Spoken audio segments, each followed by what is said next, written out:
Phoenix Down Radio is on the air.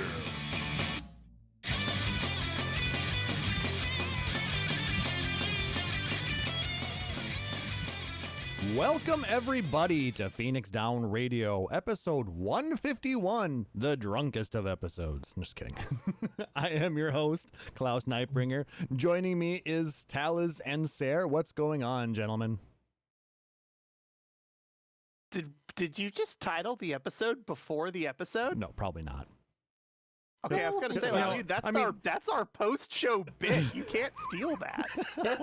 No, but I mean, come on, 151. I mean, when you wanted to get shit-faced, you know, when you were younger, what did you drink? Half a glass of wine. Fair, but all right. So Sarah's a lightweight and a cheap date. That's good to know. for those of us who Man, actually this was had a before tolerance, I was on SSRIs.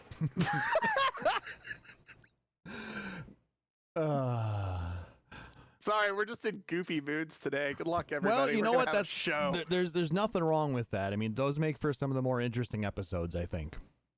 I've got Katsuga, Valid. and I kind of don't care about anything else right now. Fair enough. Everything's downhill. Well, I've Also, yes, Seyrr, it is good to see you back, my dude, and I'm glad that you are feeling better. yes, Yeah. absolutely. I got, like, actual sleep. Like, continuous. More than 5 hours. I had dreams sometimes, and apparently that means, like, you're getting proper sleep. Ooh. So that's good. Good sleep pattern. Screw you, man. Good job. And then somebody else in this podcast is going to be starting up their master's program here soon. Oh, God. As of the 30th, back into the deep end, 6 years after graduating with my bachelor's in pedagogics and Japanese historical literature, I have decided that I don't want to teach, and knowing historical literature is kind of worthless if you're not teaching it to someone else. So off we go into the wild blue bullshit and going into business intelligence. Well, Nice. hopefully that works well for you. I mean, you've got the mind for it. I mean, you retain a lot of weird shit in there, but you know, business intelligence is well, for one, an oxymoron, but two, Yes. also very weird and yeah, I think you'll do fine. And for It's what very it's worth, fluid, but also hyper-specific, and that definitely tracks with the things that I'm good at. for what it's worth, I had about a 6-year gap between finishing my bachelor's and starting my master's. It seems a lot more common for that kind of thing, especially if you like enter the workforce, get a bit more of an idea. Oh, we just had a library program where we had some people from a tech company come and talk about all the different weird twisting paths they followed. None of them planned to end up where they were, and some of them started in very different fields. Oh, that's Life very is weird true. like that. That's very true. You know, I mean, my initial plans for when I left high school and wanted to start college, you know, I was going to be doing agribusiness. I mean, I grew up on a farm. I was really big into That is valid. Yeah. I was really big into the whole agricultural industry and things like that when I was growing up. And It's a fascinating field. it absolutely is, and I did enjoy my time on that stuff. But you know, I also really was into computers a lot, and you know, I would, you know, while I was going to a lot of the classes, we had just gotten Pentium Intel computers. That shows how old I am. God. This was 96, 97 now. And, Yeah. you know, most of our labs were Mac, you know, PowerPC 6300s and stuff like that. But no, we had just gotten a few gateways, I believe they actually were. And that really... Got the Gateway 400s that everybody got in education. Yeah, basically it was Pentium 75s. Yep. Woo! Yep. But I was having so much fun playing on PCs, and then the computers I had at home I was messing around with a lot, and then, well, here I am doing One thing led to another. now and I'm a here you network are. admin, so hey, it is what it is. So I mean, when I started college in the early days of 2001, it was electrical engineering, and I was going to be doing hardware. And then I was like, hey, I don't need to know how to build a boot disk on a 3.5-inch floppy when Windows XP Service Pack 4 is out. This is not useful information. And they're like, it totally is. And I'm like, it's not, though. So I just pieced out, didn't do anything, discovered a love for historical literature, which led to Elizabethan literature, which led to studying plays, which led to no theater, which led to Japanese historical lit, which led to pedagogics, which led to running my own garage outside of my house fixing cars. Life is weird. See, this is why you need to include all of the manga in every season and not just skip shit so that season 4 doesn't make any damn sense like mine. Yeah. Whatever you go to school for, it doesn't matter. Just do cool shit with your life. I mean, as long as you have fun with it, and that's the important part. Main thing I got out of it was learning how to learn stuff and like developing a lot of connections between different topics and people. Yeah, I mean, because take computers, for example. The number one thing you have to learn is how to troubleshoot. It's not the things that you need to know about, finding, specific things on a computer. It's how to troubleshoot. And if you can learn that, I mean, you can do a lot of shit. Because that skill set applies to a lot more than just computers. 100%. Welcome to Phoenix Star Radio, where we're talking about all of your life choices. Welcome to PDR Career Day. Exactly. Beat me to it. Thank you. Oh, God. Man, I need to have chopsticks more. These are great for gesturing. I'm gonna come over there and slap you. Don't point at things with chopsticks. Oh my God. That's so rude. You're like 500 miles away or something. It's fine. Just wait until he's not 500 miles away. I'll deserve it. But no, anything else fun happened with you guys this last couple of weeks? Yes, I actually did. Every other Saturday night, I run my tabletop Final Fantasy game with a couple friends, Pyrocats included. And last week, we started in on our first major chapter ending big boss Free a Crystal style dungeon. And I was tired of building linear dungeons because, let's be real, anybody that's ever run a tabletop game knows that we do not follow anything. Ravenheart, thank you so much for the sub. Thank you. That's so appreciated. Thank you very much. So we know that nobody's going to follow the path anyway. So I said, well, why should I make a path then? So I decided to make a randomly generated, aka roguelike dungeon for Final Fantasy. So you might get a story beat. You might have an NPC help you. You might have an encounter that could wipe the party. You might have to solve a simple puzzle. You might get trapped in a room. I don't know. Let's find out. And I sent them into it, and it worked way better than I expected. And my Dungeons and Dragons DMs, I messaged them with some feedback and some info, and they were like, dude, this sounds fire, and we want to use this. So we might have accidentally created something bigger than ourselves. Wow. So that was a lot of fun. I mean, that's freaking cool. That's awesome. It was fun. It worked really well. And what about you, Seyrr? Anything else super fun? The guy I'm dating made brioche bread pudding. That was nice. That's pretty fire. Yeah. That's a double whammy right there. You're dating someone and you got brioche pudding. That's pretty awesome. Very nice. I feel like not a lot has happened. The library I work at, we're the main branch of our system, and all the other branches had done reopening first. Ours took a bit longer because there was some complex stuff that I'm not even going to get into here. But we've reopened, so actually working with library customers in person. Okay. And I've spent a year and a half where it's like, okay, we're doing a virtual program. We're here for a specific purpose, and we're going through this thing. Or it's reference desk, and so it's like, okay, someone is calling in or pinging the virtual service with a specific question. I'm helping with that. Just making chit chat with the parents and the kids that come in. I had forgotten how nice that was. I've also been going home exhausted each time afterwards, but I think that's just because this does take a lot more energy, and I haven't done it for a while. Most definitely. I mean, it's definitely fun to interact with interesting people, but if you're anything like me, peopling drains me. Yeah. I've talked to before how I practically treat it as almost like a performance on stage. I'm welcoming them, trying to do a whole bunch of stuff with that, but it's like I am a little bit playing a role here, and it does take something out of me. Yep. I'm happy for it. I wouldn't give it up, but oh man, am I out of practice. Well, it'll just take some time, and hopefully, it comes back, relatively quickly, and Also, regular exercise might help with that. Yeah. Speaking of regular exercise, I have now been riding my bike every day for the last 6 weeks. Damn, well done. Dude, that's a huge streak. Yeah, so I mean, I'm like I said, trying to keep it up. I almost missed today because I just was kind of zoning out, working on show notes and getting stuff prepped for everything. I'm like, wait a minute, it's 6:30. I haven't ridden my bike yet, so I had to knock Do that you out ride before it the where show. you like?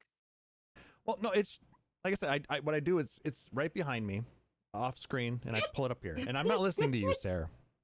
That's for the Good best. job, Seyrr. I hate you. Go away. Just kidding. Don't go anywhere. Also, my bike is also right behind me. I'm currently using it as a clothing storage rack. I was about to say, most things used for exercise at some point become clothing hangers. I'm gonna try and avoid that from happening. The only thing that's hanging off it right now is a towel. Because That's valid, I though. need it afterwards. Yeah. So I've been doing that. Last Friday was really weird, but awesome. I don't know if you guys are familiar with the 14 podcast Wondrous Tales. Mm-hmm. The name's familiar. Fun community-based podcast. Real interesting. They go every other week, just like we do. I was listening to their latest episode, and one of the co-hosts was talking about how he was hanging out with family in Minnesota. And I'm like, damn. So I reached out and said, hey, we're at Minnesota. Turns out, not too far away from me. So, Nice. last Friday night, I met up with Chip, one of the hosts of Wondrous Tales, and we went and we had steaks, and we had beer, and it was a good time. Beer battered steak, steak infused beer. No, just we drank the beer and we ate the steaks. That seems too simple. You're never going to make a fusion cuisine this way. This is Minnesota. We like things simple. Boring. And They were delicious porterhouse steaks, though. Mm-hmm. Yes. Good choice. Medium rare. Oh, yeah. Yes. Steak infused beer sounds terrible. You're not wrong, Pyrocats. it does actually sound pretty bad. But the cool thing that came from this is, one, getting to meet another Final Fantasy 14 podcaster, especially since I haven't had the opportunity to actually get in person with anybody since FanFest 2016. So, getting this opportunity was awesome. And then open up the door for a potential, cross, we'll have them on our show. We'll maybe be on their show kind of thing. So look forward to that. I'm down. So for episode. And then also, just so everybody is aware, in case you haven't been tuning in on Tuesdays and Thursdays, I am still playing through Final Fantasy X too. Yes, I'm continuing to go at it. I just finished Chapter 2. So we just got through Bavel, and that was kind of a bittersweet moment. You were learning more about the conflicts that grip modern Spira. You thought things were solved, but no! I thought the calm would last forever. Exactly! But just remember, though, guys, August is almost over. But if we can raise $150 by the end of August, I will continue to play Final Fantasy X-2 into September. So help us to reach that goal. And if you want, let me throw a link in chat here. You mean you won't do it just for the pure love of the game? For finding out what happens to Yuna? Maybe off camera. But if you want to see my pain and suffering, it's gonna cost you $150. No, it's for a good cause. I got other things that I got planned, hopefully down the Also, road. when you say pain and suffering, you mean your pure blushing maiden heart. It goes doki doki. No. And let's see here. We just mute Seyrr. Exactly. Yes. So Taliz. Doki doki. Let's just go ahead and jump into some gaming community news, shall we? Let's chat. Yes, please. All right. So last episode, we had an amazing guest, Escalia, join us, and that was a lot of fun. And apparently now Escalia is running a casting call for co-hosts for a new Final Fantasy XIV podcast that she's going to be starting. So if you're interested, let me copy paste this. You get to say a lot of words, and people listen to those words. Yeah. Plus, Really, that's all the selling point I need. Escalia is just a lot of fun to talk with. The show seems very interesting, and yeah, if you've ever thought about it, even if you're not interested in being a podcaster, just make sure to listen in when the show starts. They're looking at around November timeframe to start producing episodes. Yeah. So make That'd be sure to really take a look at that. You know, I'm 100% being false in saying this, but I think we should take full credit for Escalia jumping back into podcasting. Oh, I'm definitely down for full circling and just being like, we started loosely due to Limit Break, and then now she is starting loosely due to us. I am so down to just have a Nero just like chill in the center while we're spiraling around in a circle. Exactly. Be unbroken. How about no, I Seyrr? swear to God, I will drive the. I have your address. I'm going to see how long it's going to take to drive to you. I don't think you'll make it before the end of the episode. I don't No, think that's but- his concern. No, I but, have time. but that would be funny though. Come on. It would be. Also, another friend of the show, Kay, had their Moogle Cafe's Moogle Market today.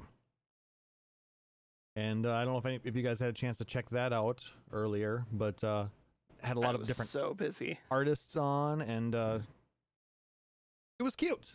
I tuned in for just a little bit, but because I had too much planning, I literally did nothing on the show notes until like today, so I had to get that going. But if you happen to miss it, I posted a link to the webpage, so you can check out everything that they had going on, as well as check out the VOD for the next couple of weeks. So she was streaming for like 7 hours, so that's impressive. That's a long ass time. Oh Mhm. my God. Exactly. Yeah. All right, and then let's jump into a little bit of Final Fantasy VII news. I came across an article from Screen Rant earlier today, and it grabbed me. Well, the headlines are usually pretty good, but how much Final Fantasy VII, the original now, cost to make? A crap load. Yeah, so from the article, which I linked in the chat and will also be in the show notes for those listening on the podcast, according to the Guinness World Records Gamers Edition 2015, Final They Fantasy have a Gamers Edition? Yes. Final Fantasy VII cost $45 million to produce, with another $100 million spent on marketing. Now, these figures are especially impressive when you consider that's late 90s money. So yeah, so with inflation, that's a lot more. about $250 million in today's money. Damn, 2/3 of their budget was marketing? Yes. Yeah, dude. The Do you remember it was the movie trailers that they were doing for a video game in 96, 97? Also, they were doing a lot of promotion during primetime TV shows, which have really high ad rates. Ooh, yeah, that'll do it. And Yeah, it was expensive. It was worth it, but oh my God. yeah, so that's insane. But the fact that they have actually made that up within the and it actually went on to be the second best-selling PS1 game of all time. Which was, I didn't read the full article. I remember, I want to say the first is Gran Turismo or Gran Turismo 2. Yep, Gran Turismo. Gran Turismo. First one? Okay. So that's pretty crazy, that they put that much, cash into their first foray into the PlayStation. Well, I mean, and it didn't just do really well on gaming. It kind of broke through to the wider world. Exactly. After that was the point where I could talk about a Final Fantasy game, and people who weren't gamers would at least be like, "Oh, that's that one with that thing, right?" Like they didn't know that much about the guy with the big sword, right? They had It's heard the guy of with the big sword. It's the guy with the spiky hair. Yeah. Mm-hmm. Like they'd heard of it. like it broke outside of the bubble of whatever you want to call it. Yeah, it broke mainstream out of the niche of just gaming in general. So it was pretty crazy for that. Yeah, so I feel like for gaming and for JRPGs in general, that was really a time where things started really, like the audience started growing, you started getting a lot more coming in. The increased interest meant you started getting higher quality product because they were willing to put more into it, knowing that there was a market for it. Yeah. Kind of like how after a while, like dubbed anime actually got pretty decent.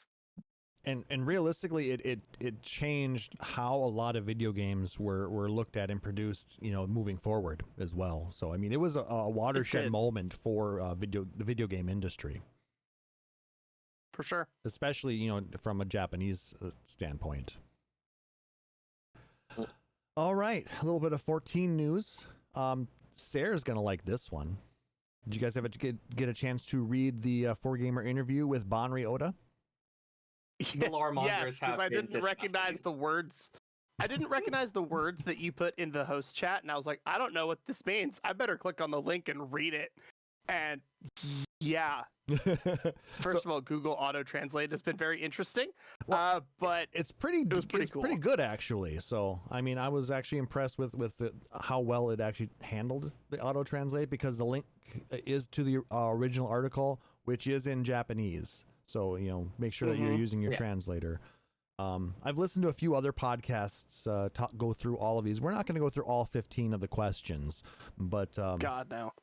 The one about the Heavens Ward was kind of funny, given that we were like the lore mongers were involved in a very large debate regarding when they became enthralled, when a lot of stuff happened. There's a lot of people who really liked various members of the Heavens Ward and wanted to and so have their own feelings about like how much they were under someone else's control, how much it was their own volition. I just like the fact that he used the terms fully cooked and rare. When he's talking about how their tempering was. Right. That was pretty funny. Yeah. So yes, Ifrit overcooks his tempered. He chars them. Yeah. The Archon mark question was also quite interesting. Asking if there was actually the marks signified a hierarchy based on the type of mark and the placement on each of the different scions and the Charlayans.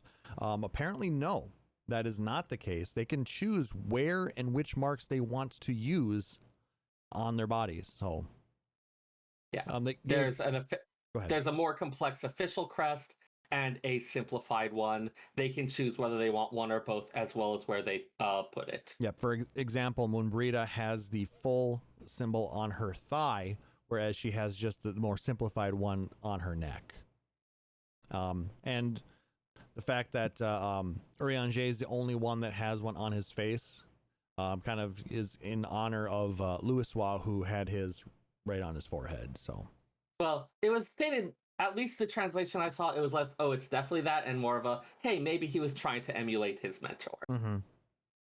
I also really liked the question about the coffee biscuits and the guild leaves. I'm the type, every time an expansion comes out, I will try to do every guild leave at least once. It's just like a thing I do, and I'll read all the flavor text for them. And so seeing, hey, there's this interaction between like the stuff that the city has to offer and the things that we're supplying for them.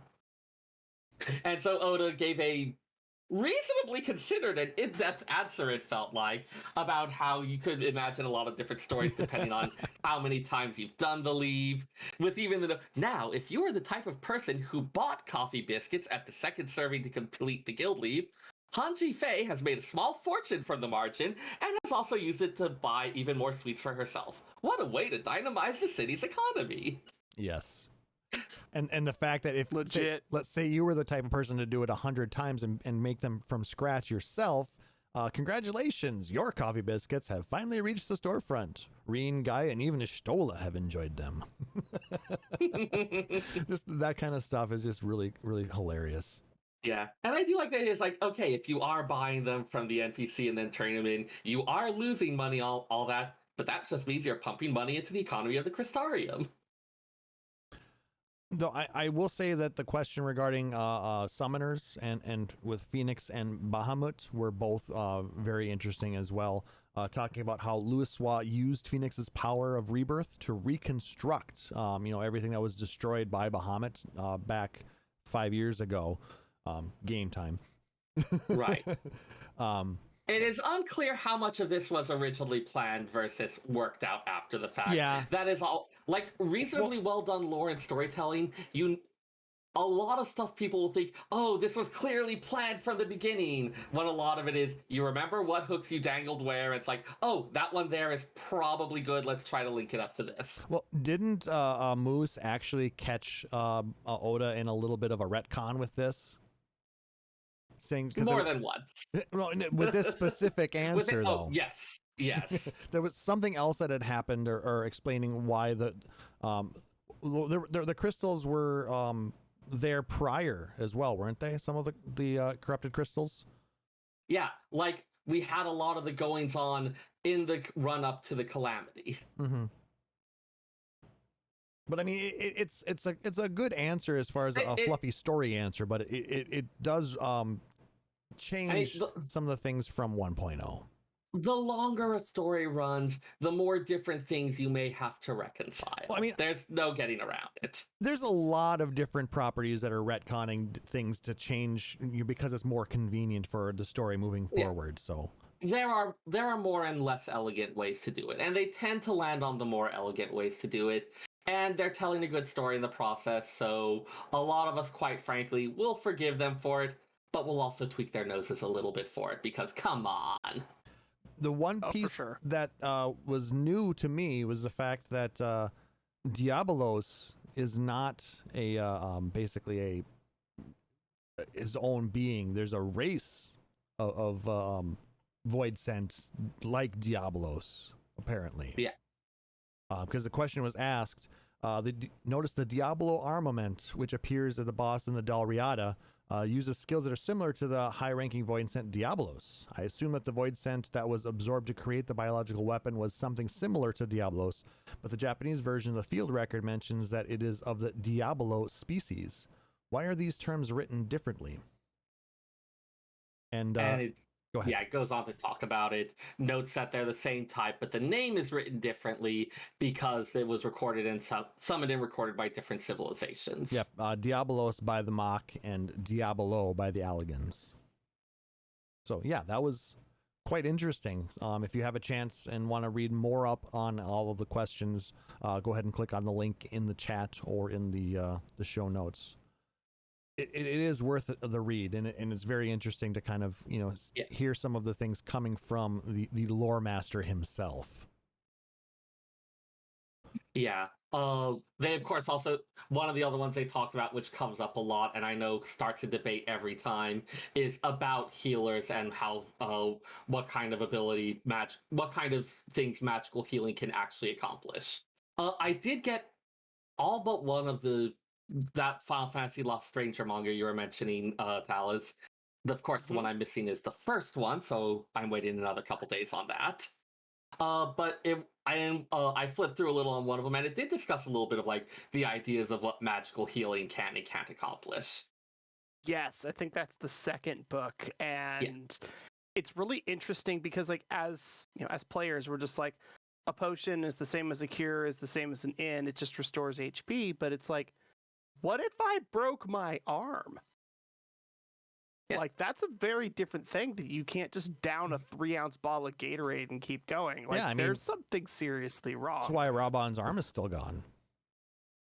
Exactly. HP has always discussion of is drinking a potion a pleasant experience?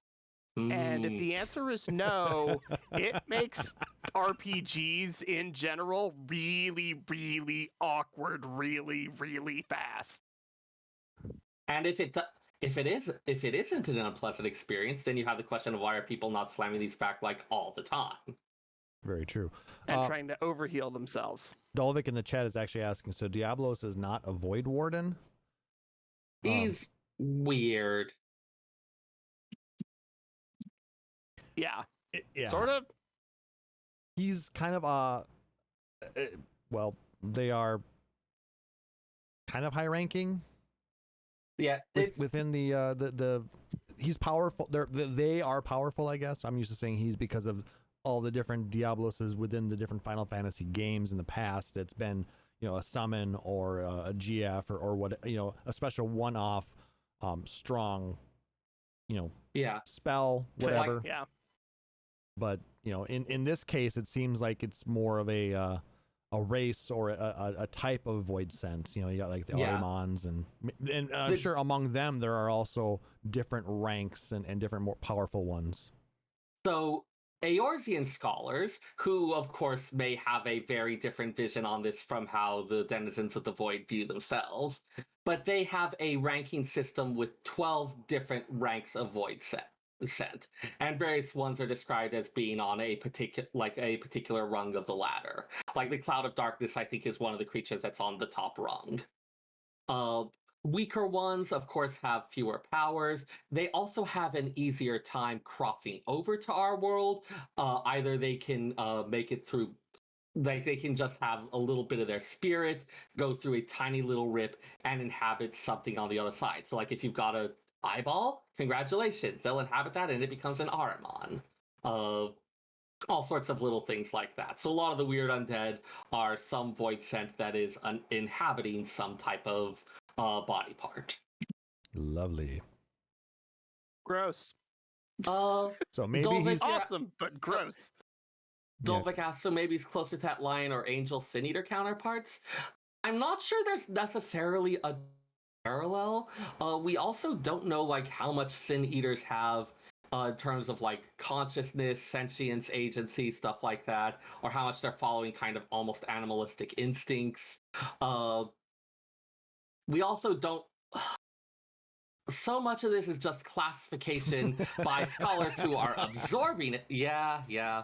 Like, I will sidetrack so hard. But a lot of this is classification by scholars who are making observations and doing their best to create a classification and ranking scheme that may not reflect the true nature of these creatures. And this is kind of working our best guess. This is definitely a subject that is great to discuss within the Loreberry channel of our Discord server. So if you want to continue that, by all means, click on the link that I posted up in the chat.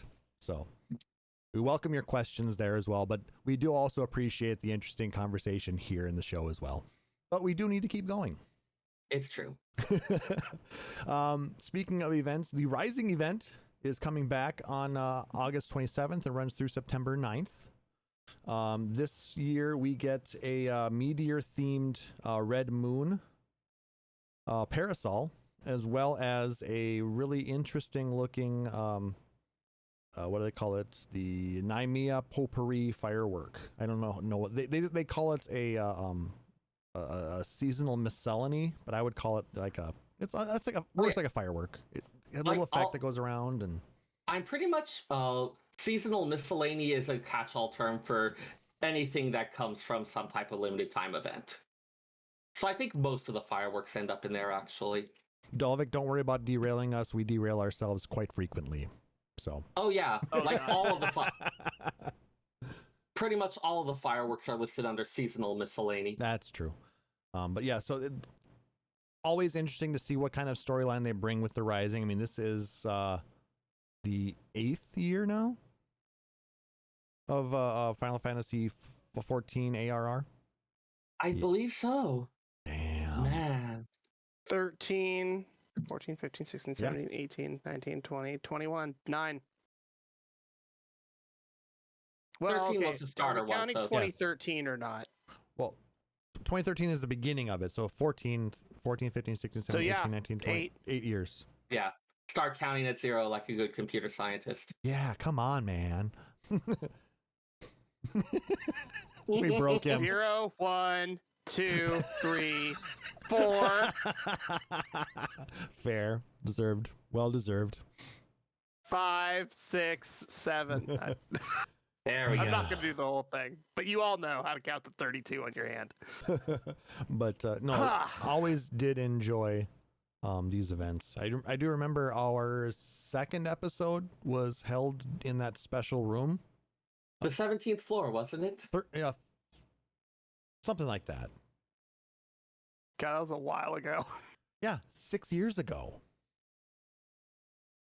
Because just remember, guys, episode 152 is our 6-year anniversary. So make sure to tune in for that. Nope, the 18th floor.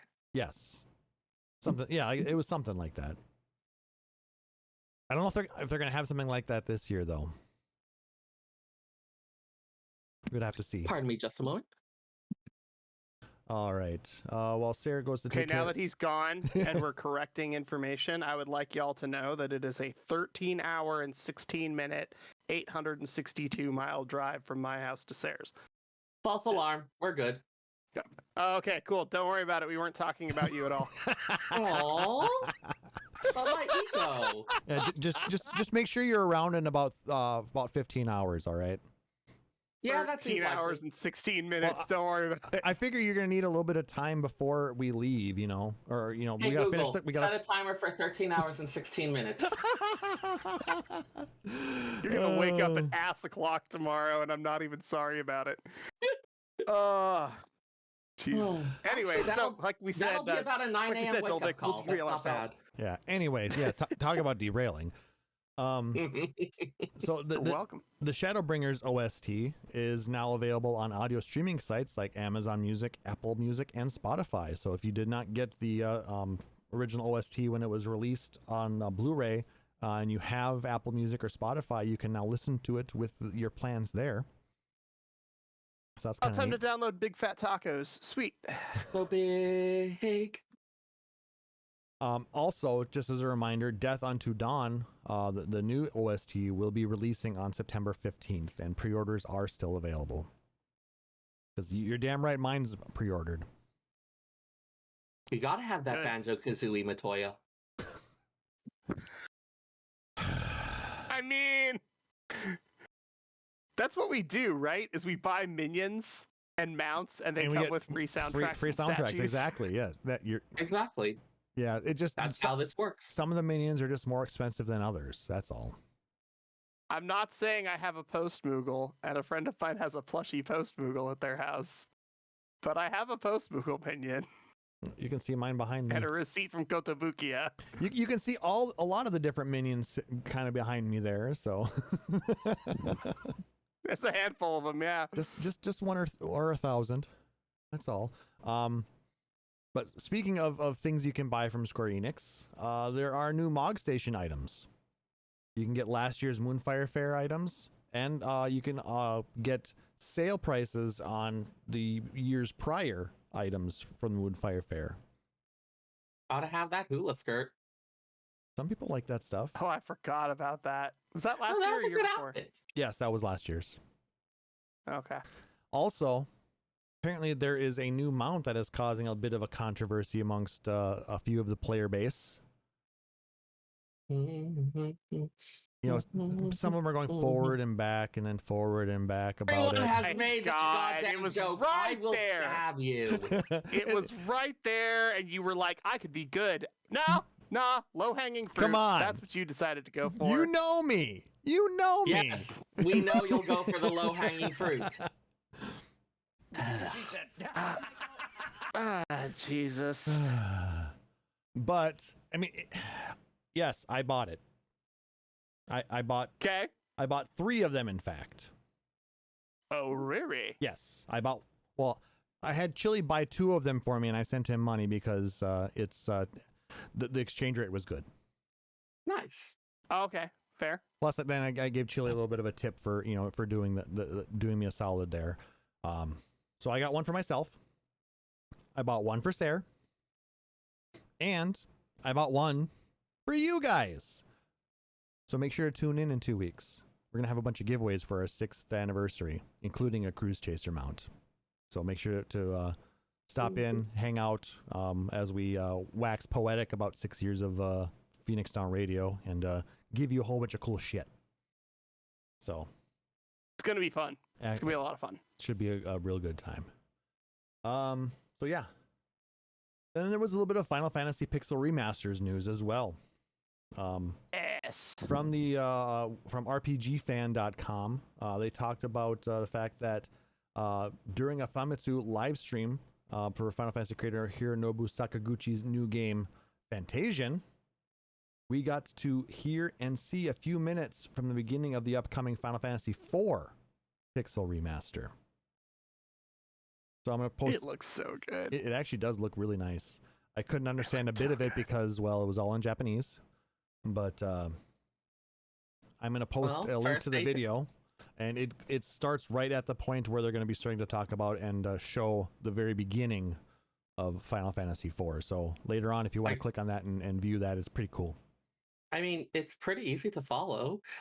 Cecil and the Red Wings show up at Mysidia, where they take the black mages out to get ice cream. Oh, and now they're taking the white mage out for ice cream. Oh, the elder's lactose intolerant, so he's just wandering off to the side.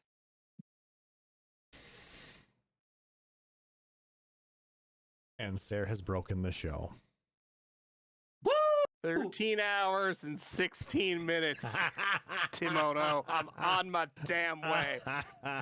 God, Deserve this. you do. It looks really. Jesus. It does look really good though. So I am. It sounds really good. That's the other thing that we're going to get into in a bit. But it's my God, so much fun.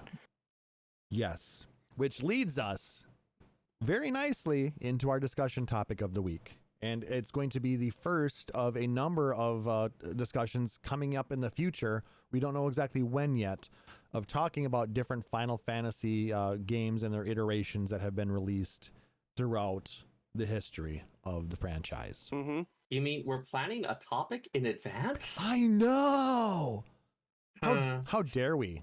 I mean, it's like Seems And don't worry, guys. We haven't forgotten about the soundtrack bit. We are going to get back to it. 100%. Picking up Final Fantasy IX again. However, there's other shit going on, and we're going to do other shit first. Yep. I want to try and get it back into the soundtracks after our 6th anniversary, so look forward to that. Yep. I have 9 and 10 both on deck and ready to go. We just want to, talk about a lot of this other stuff that's happening.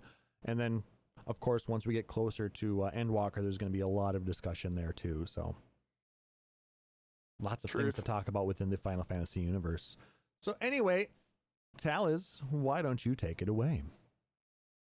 So, as somebody that is more of a classic end generation Final Fantasy gamer, I absolutely loved the hell out of the news of getting Pixel Remasters. I was able to actually pick up an iPad because boy, oh boy, do I not want to play Final Fantasy III on a screen this big. And it has a blue case! It has a blue case! Sorry, So, this Klauss was talking pre-show. about Klauss rattled off like 18 numbers at me thinking that I knew what any of them meant, and I was just like, so my iPad has a blue case because I just do not care about any of the tech shit that he talks about like ever. It's nice to know how I rank. Sorry, man, the case is blue. You are not. No, no, I am got an very iPad 'cause blue I now. wanted to- Come on. I wanted to see it better and I wanted to play more. So I've That's been fair. kind of taking notes and thinking about how I wanted to talk about this segment for a couple of weeks now since the games first got released.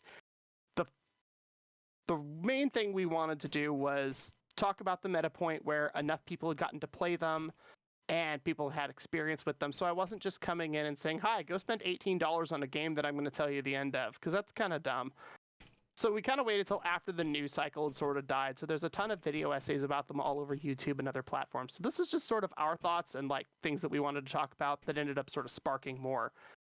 I landed on just wanting to talk about the games in order.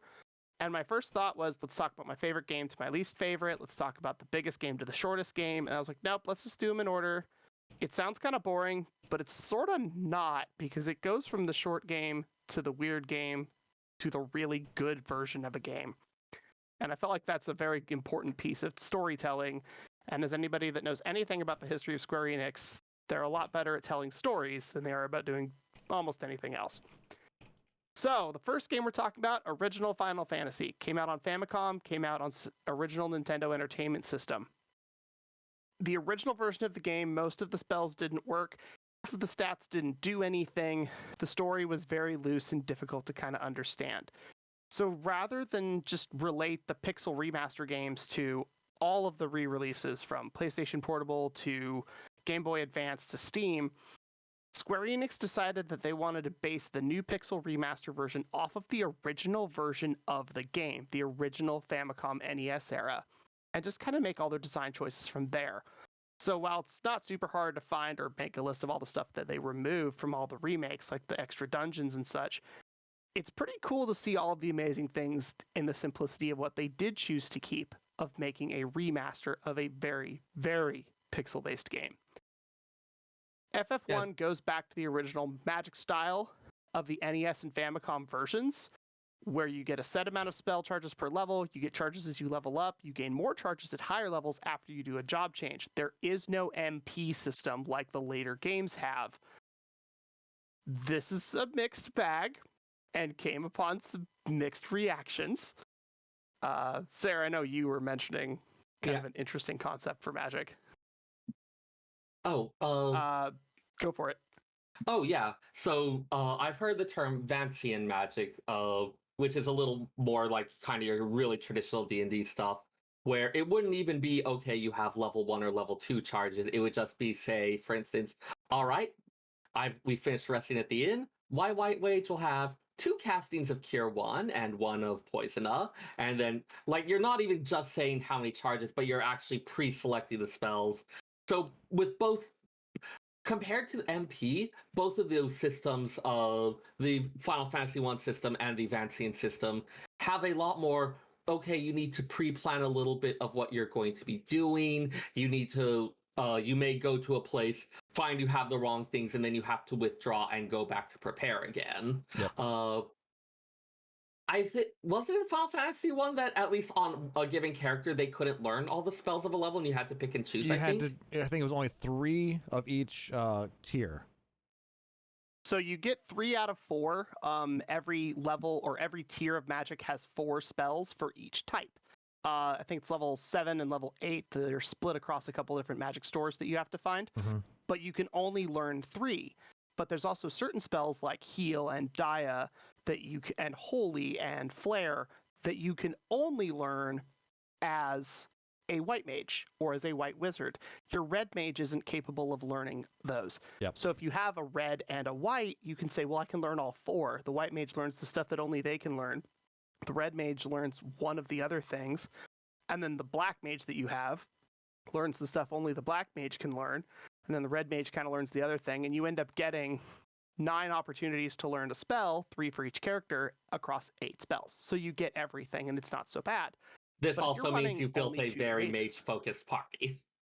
If you do Rainbow Mage, it's definitely a process. So the trick with Vancian Magic was from actually, we'll get into D&D a little bit more later, but for AD&D 2nd edition, mages, which are no longer a thing, they're now called wizards, you did actually have to learn your individual spells that you would have memorized for the day. Yep. And yeah, it was horrendous, and I'm really glad that they changed it.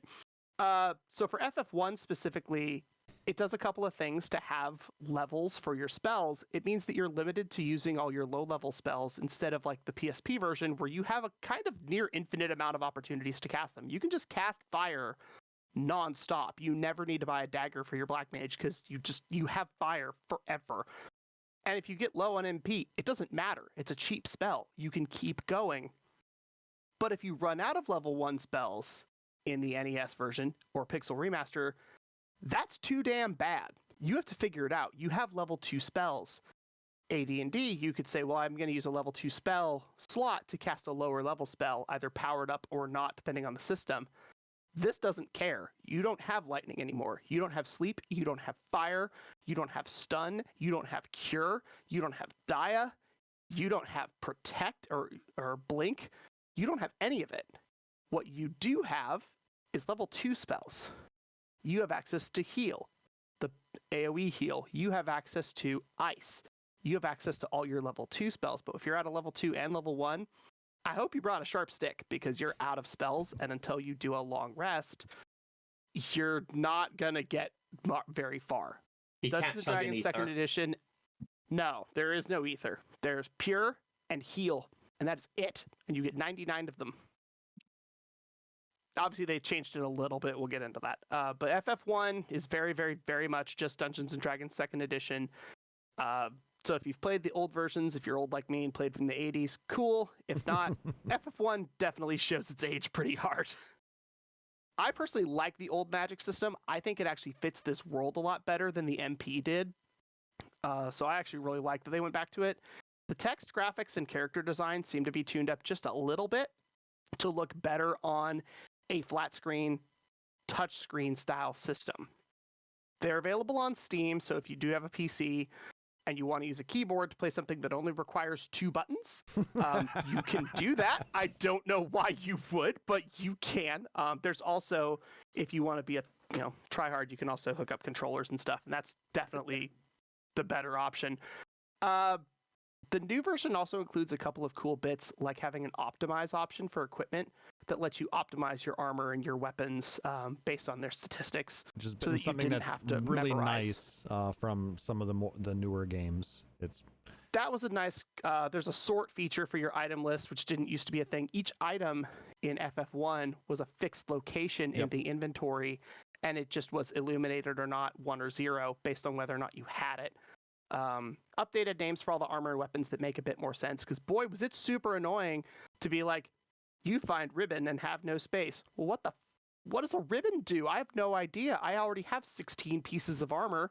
What do? You throw away the wrong thing, and now you have 5 pieces of headgear, and that just sucks for you. You just threw away your Genji mail or whatever. So having icons and names that make sense so that you know what all the items are, definitely nice. This version does patch all the spells, so you're not dealing with the NES version where none of the spells work. It patches the run bug, which didn't work. Run calculated against enemies your ability to escape combat. Thieves were supposed to have a spike in that. They didn't work in the NES version, so the NES actually only has 5 jobs that function. There was a stat growth issue for black mages. Intelligence doesn't do anything, which was cool. It also gives a key items list separate from your regular item list. So for things like the canoe, the rod, or the loot, they're in a separate spot from your potions and your tents and your sleeping bags. They did add things like sleeping bags, cottages, ethers, a few things to just make the game a more enjoyable experience. It does seem like there's a difference between, okay, this is a design decision for how the system works, and while it may have changed, we want to represent the truest experience of that, and this is just a thing that if they could have implemented this back then, they would have. Keeping you from having it serves no appreciable thing, so we'll go ahead and put it in. Yep. The original NES game was very, very limited on memory, and as a result, that's actually where we came up with the multiple versions of every enemy. So if you see an enemy and you're like, okay, this is an enemy and it has a lot of red and orange and brown tones and it's earth-based, it's not so bad. And then you find another one later that's like red and yellow, and you're like, oh shit, it's the same thing, but it's fire now. And then you find another one that's blue when you're on the ship, and then you find another one that's purple and green and hits you with toxic, and you're like, oh my god, there's 4 of these things. No, there's 1, and it's easier to just change that color palette because that image was so big at the time. It was easier to change the color palette and then just give it slightly different moves than it was to create a whole new wholesale brand new enemy. And the same was true with armor and weapons. Every sword is the same sword with a different value attached to it, which is why you could only equip 1 sword, because swords were either equipped or not. And that was cool in 1987. It's 2021. I bought an iPad from Target to play this game. We have a little bit more memory capability now in our devices. We can have an inventory, thank God. It also allows us to do things, let's see, new memory allows us to save on the world map, which was cool. That wasn't a thing. You had to buy a lot of tents in the old game. It's kind of a standardized JRPG RPG feature. You can save on the world map, but not in a town or a dungeon, unless you have a save point in the dungeon or whatever. There's a quick save option due to the nature of a mobile platform, where if you need to like quick save and then shut the game down because you're at work, or you need to do something useful instead of play video games all day. All right, a little weird, but sure, fine. It also does Some a people cool thing haven't where it allows optimized their lives. It also gives you a save point to reload if you wipe to a boss. So it allows you to do the save in front of a legendary, then go fight Mewtwo style of battle if you want to make sure that you don't have to redo the entire Sky Tower again because you screwed up saving. Don't worry, I didn't do that this time. I've done it before though, and it sucks. Oh, you mean like when you're there's also an autosave feature when you're running through the tower and you come across Warmech? When you go across Warmech, when you get to the top and you're like, or you're doing the volcano and there's 8 branches and you're like, I know it's the lower left, but my brain won't let me do it. And you go off to some other stupid place to get a useless item that you don't need and you die. That's always not fun. The good news is that when you enter a new floor, you enter a dungeon, you leave a dungeon, you go into a city, you leave a city, there's an autosave feature that will make sure that if you just completely space out and run through the game, you aren't completely screwed. It doesn't save after battles, though. So if you just leave a town and then battle for 4 hours and your iPad dies, don't worry, didn't do that either. But if it did, that would suck because you just lose 4 hours of play and there's nothing you can do. Pay attention to your battery, people. Pay attention and keep a charger nearby. Yeah, I was just saying, just keep all it in all, plugged I in. ended up running the game. Yeah, I used Fighter Monk Red Black for my first run through the game. My usual, if I'm speed running, is going to be either double fighter, double red, or fighter rainbow mage. And so I ended up just having a potion thrower, a muscle bound idiot, 1 copy of haste, and as many copies of temper as I could get off before the boss died. So rinse, repeat. It was fine. Remember, magic is for minions and melee is for bosses. That's my tip for FF1. That is the reverse of what I usually expect. It is actually very interesting. It runs into a piece of lore out of Lord of the Rings, wherein Gandalf is very powerful and he helps them through their adventure and the ability to illuminate things or, fight a Balrog by yourself or, shoot something out of your staff or 1v1 another wizard is something that he's very capable of. But the final big against the Uruk-hai, against the giant pieces of armor-wielding, muscle-bound death machines, it's not magic. It's fighting. It's swords. It's tactics. It's intelligence. It's not magic. So the magic is not his answer. The magic is his tool to get to a place where he needs that answer. Anyway, I'll let you all think about that for the next 2 weeks. Have fun with that. Moving on to Final Fantasy II. Praise the sun. The UI is the same for all 3 games, which is so incredibly nice. So where things are, the list of where stuff is on the menu, the way the inventory works, how you find magic on your side menu, where your character status is, the save buttons, it's all the same. Muscle memory won't betray you. It's so nice. Obviously, the systems for 1 and 2, and definitely 3, have some different options. However, just the general layout is roughly the same so that you don't have to learn a new game every single time you play. A unified UI is definitely something that this series has needed. Every iteration of Final Fantasy has a very, very different system, a very, very different menu layout. They've gotten a little bit better at it with some of the later iterations, but yeah, it was all over the place when it first started. Which it's really nice to see, if you look at Final Fantasy IX, Final Fantasy X, Kingdom Hearts, you're like, okay, cool. My menu is on the bottom left corner. That's really neat. It's good to have it there.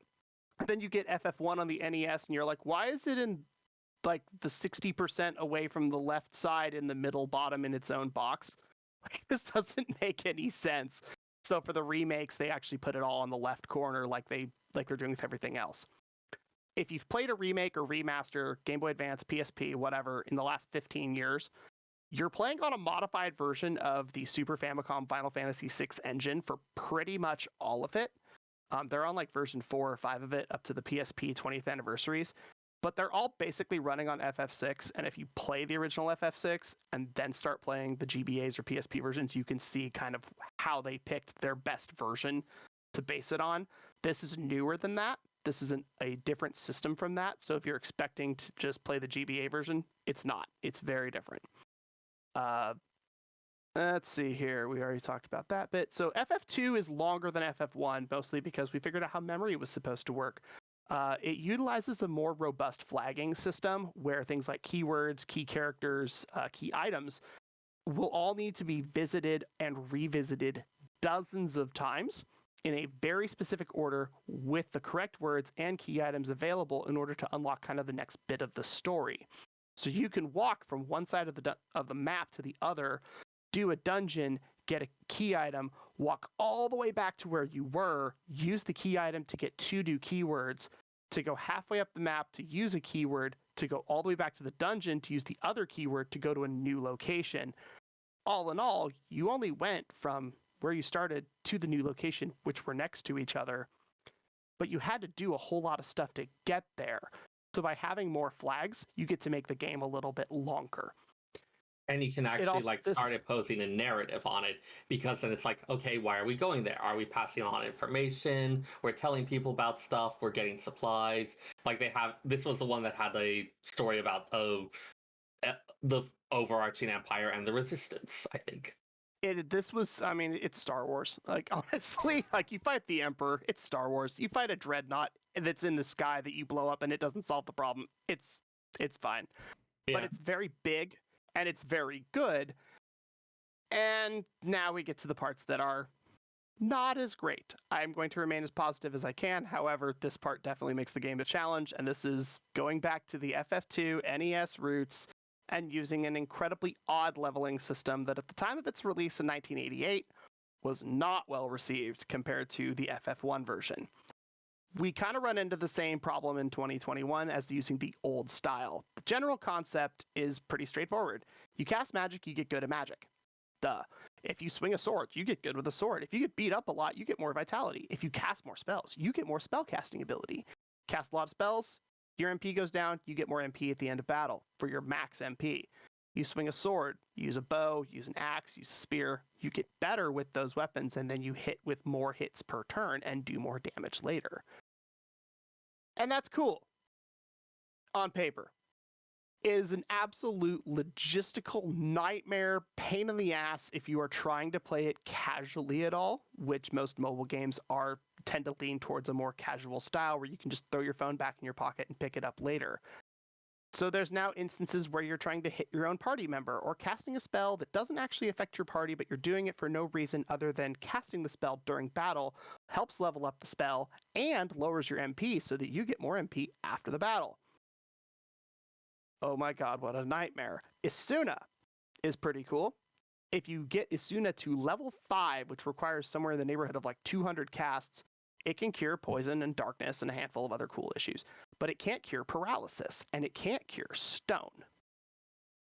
But at level 6, it can cure stone, still can't cure paralysis.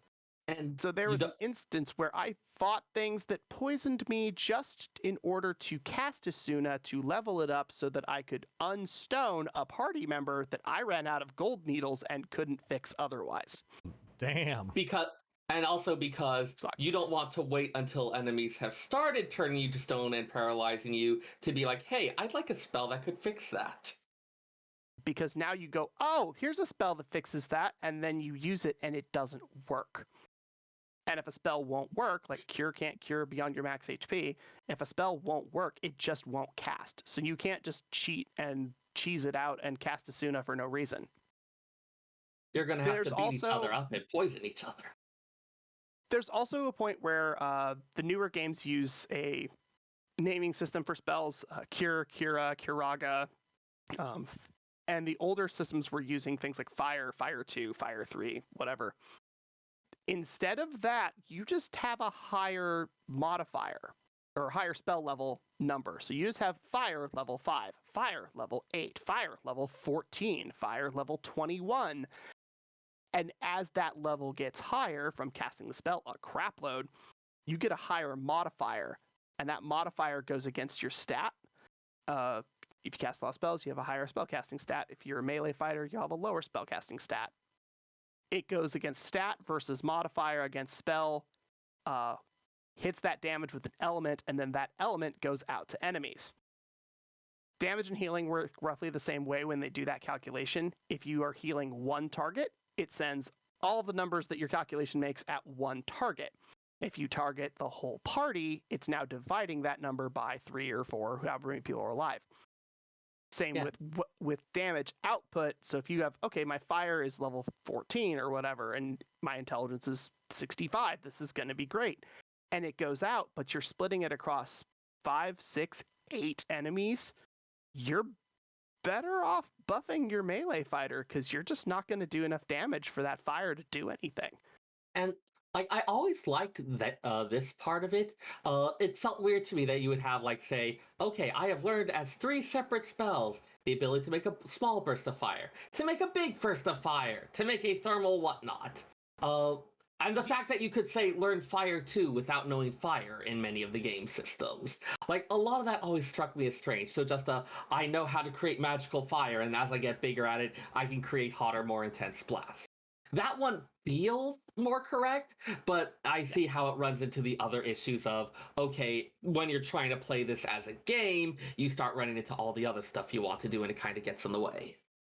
Or you just say, well, I don't need lightning. Nothing's weak to it. I have 2 axes. It doesn't matter. And then you meet Layla, and she gives you her pirate ship, and you spend the next hour of the game on the ocean, and your lightning does 4 damage against enemies that have 1,100 hit points. Oof. And that 4 was after weakness. Good luck with that. What am I nice supposed to do?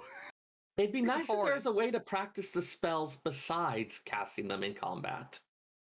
And yet, again, this was one of the bigger issues. This is an FF2 issue. This is not a Pixel Remaster issue. This is just the way the game was designed. The other thing is it's a little tricky to keep track of where to go. Anybody that's played old games is very known for having the notebook nearby. Anybody that's ever played the original Dragon Warrior knows exactly what I'm talking about. Oh, yeah. Yes, I hand drew a map too. Oh my god. That is a whole rabbit hole I'm not going into. But there's a wizard inside of your main starting city, your main castle in Altair, that always tells you what your next step is and what keyword you need in order to use it. I don't know if that wizard was always there, because here in North America, the first version of FF2 I got was on PlayStation 1, I believe. Origins, yeah. And so that dude was just always there. So, like, I have no idea if he was originally there or not. But thank you, Square Enix. That dude was super helpful. So FF2 is good. It's actually super good. The story's deep. If you're into the story, it's great. If you're not into the story, it's a little tough to break into midway through. You kind of have to be paying attention. You do need to know where you're going. You need to know what order you're doing it in. And you kind of have to have a pretty good grasp on the system. Because just going out and fighting stuff and hoping you get bigger numbers than everything else, it works, but it doesn't work the best. From a personal standpoint, personal opinion, I don't know what bosses are like in this game. I have absolutely no idea. I am kind of unfamiliar with 2. I didn't really like the system. I didn't enjoy the level grind adjustment when they switched it in the PlayStation version to just EXP equals level equals stats. I didn't really enjoy that. I don't really care for this particular story. So I don't know this game particularly well, which means that I'm grinding against really difficult and challenging enemies in the wrong places. And that means my grinding sessions are horrendous and my boss fights are a joke. I am running through dungeons and battles that would start with 6 enemies. And I would be surprised by enemies. Okay, whatever. All 6 enemies would go. 3 would attack me, 2 would miss, and the other 3 would run away before I got a turn. That's not how battles in a dungeon work. That's not how battles in a dungeon for story progression are supposed to work. Generally, you're supposed to be a little bit weaker than the thing you're fighting, because that means you're progressing correctly. It feels very real-lifey, but in a way that kind of defeats the ability to play a game. It definitely... Unfortunately, I was a game tester for an unhealthy amount of time, and now I just tend to break things. I did break this game, by the way, and soft-locked it, which was cool. I lost about 40 minutes of gameplay. I was able to get out of the ship in the ocean. That was neat. Wow. So, due to life, the universe, and everything, I haven't beaten this one yet. This was my 3rd game. I beat the other 2 already. I haven't beaten this one yet. I've been trying to, but just stuff keeps coming up, and college and everything else. Normally I say, hey, spoilers are nonsense. It's been, 3 weeks or a month or a year, or 10 years or whatever. Final Fantasy II has been out since I was 4 years old. I think so. Spoilers are kind of whatever. However, because this is a Pixel Remaster and we do have a new generation of players, that's fair. this is a super cool way to play it, and this is a cool instance of how to play this game. So go play it, enjoy your experience, keep a notebook handy, and remember that whatever you do, it's not your fault. This game is just balls hard. Yeah. One thing I wish going to they be had kept the system that was on the Final Fantasy Origins version of 2 instead of going back to the Famicom version where you had to destroy yourself and cast everything in order to really progress within the game. I have mixed feelings. I think I actually, again, I like the idea of you swing a sword, you're good with a sword. You use a spear, you're good with a spear. You cast a spell, you're good with the spell. I mean, I don't like wandering and casting fire single target, not AoE target, to overkill stuff that has 8 hit points and then defending with 3 other characters for hours. Yeah. It's not interesting. I mean, there have been other Final Fantasy games that have utilized a similar system. I mean, if you look at 11, you know, the weapons were all leveled up by utilizing them on a regular basis, and that was grindy enough as it was. But I mean, that's how you were able to learn weapon skills and get more proficient with the weapon itself. Final Fantasy X-2, you've got, you know, you have to actually use the jobs in order to gain points, in order to expand what you can learn and utilize as each just sphere. But And they went. there is some. Go ahead. There is something like kind of pleasantly compelling and progression-y about, I have worked hard at this thing and I have attained a new level of skill and I have reaped the rewards of it in terms of mastering a new ability or being able to hit harder and cut through defenses. Like, there is something really satisfying about But there's that. been something like that throughout all of them. It's called level up. You've gained experience by fighting enemies.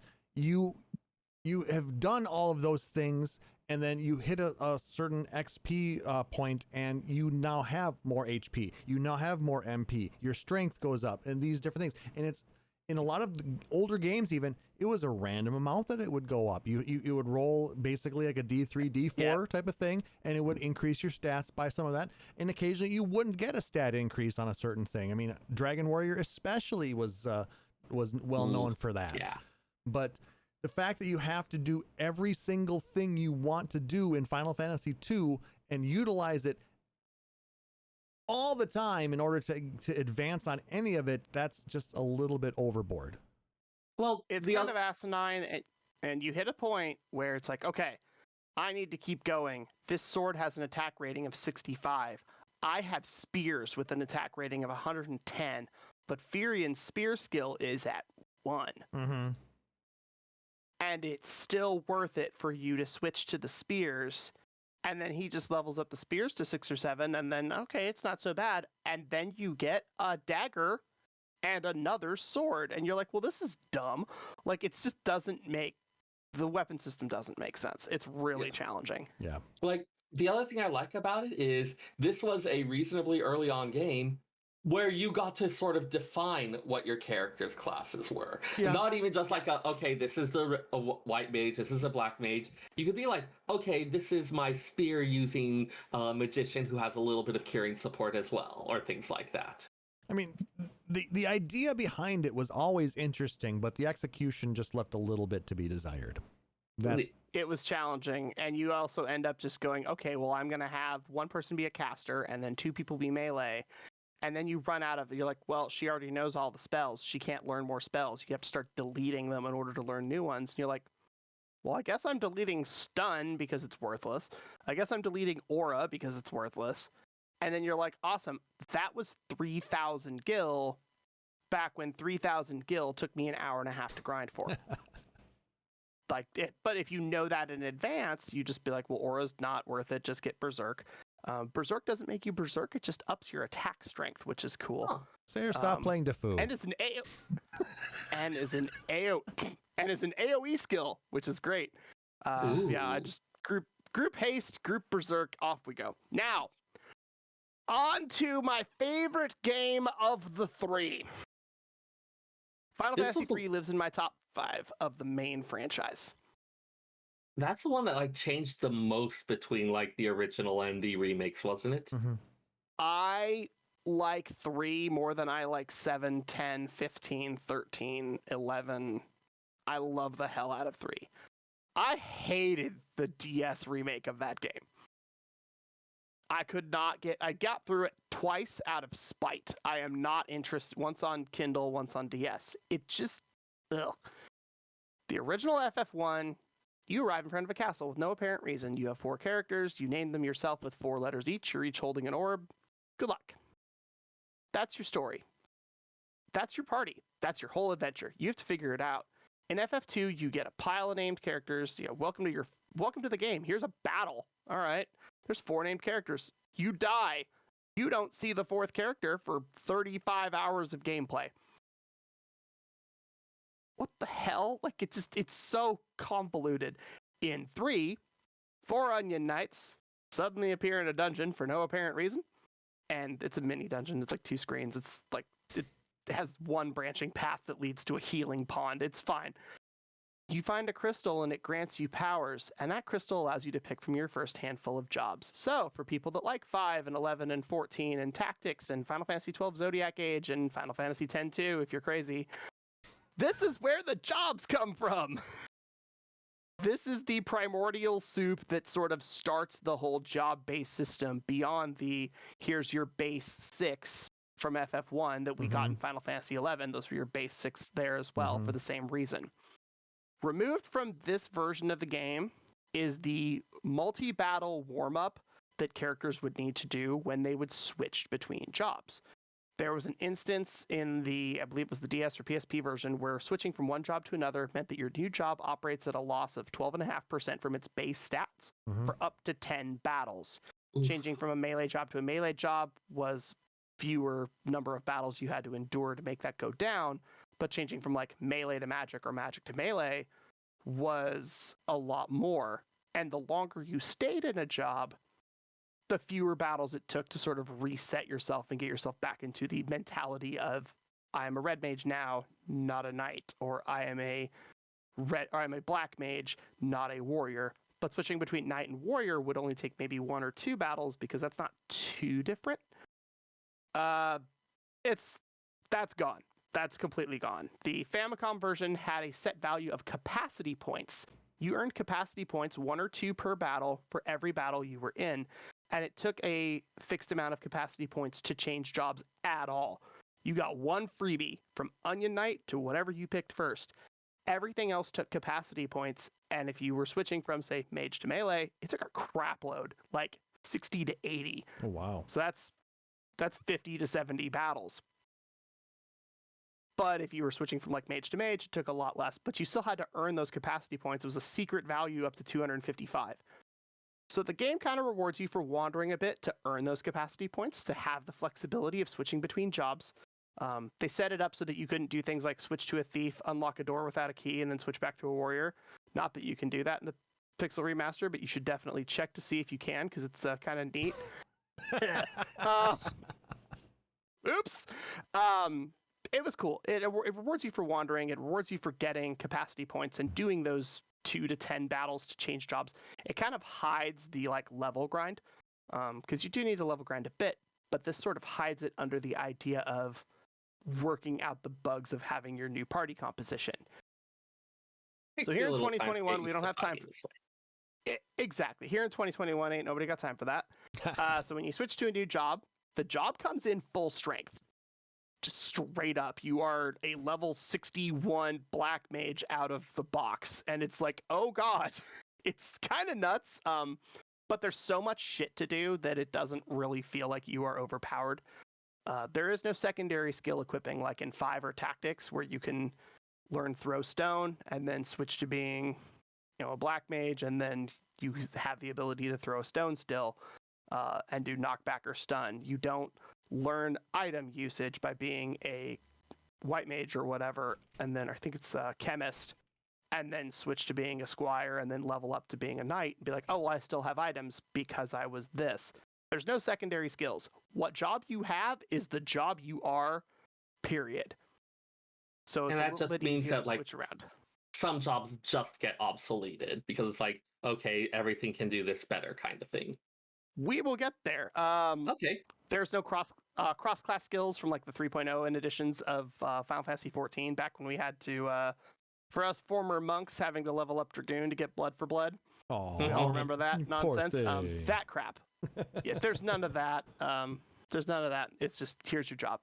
So instead, whatever job you are, when you level up, you get your stat growth from that job, and there's modifiers for all of your different stats and hit points and whatnot. The only thing that sticks around, however, is your maximum hit point score. Your MP will change, your intelligence, your vitality, that all changes, but your hit point score stays the same. And now that there's no loss from switching from one job to the other, there's pretty much nothing stopping you from having everybody run as a fighter for a few levels and now have a white mage with 5,000 hit points at the beginning of the game. It's fun. Do that. The story for 3 is a story that the player sort of gets to write. It's all fixed. Like it's a JRPG from the late 80s, early 90s. It is a fixed story that we are going through. But it feels like you are actively part of it. It's a challenge. It's a puzzle, and you get to solve it on your own rather than just having them hold your hand through a story.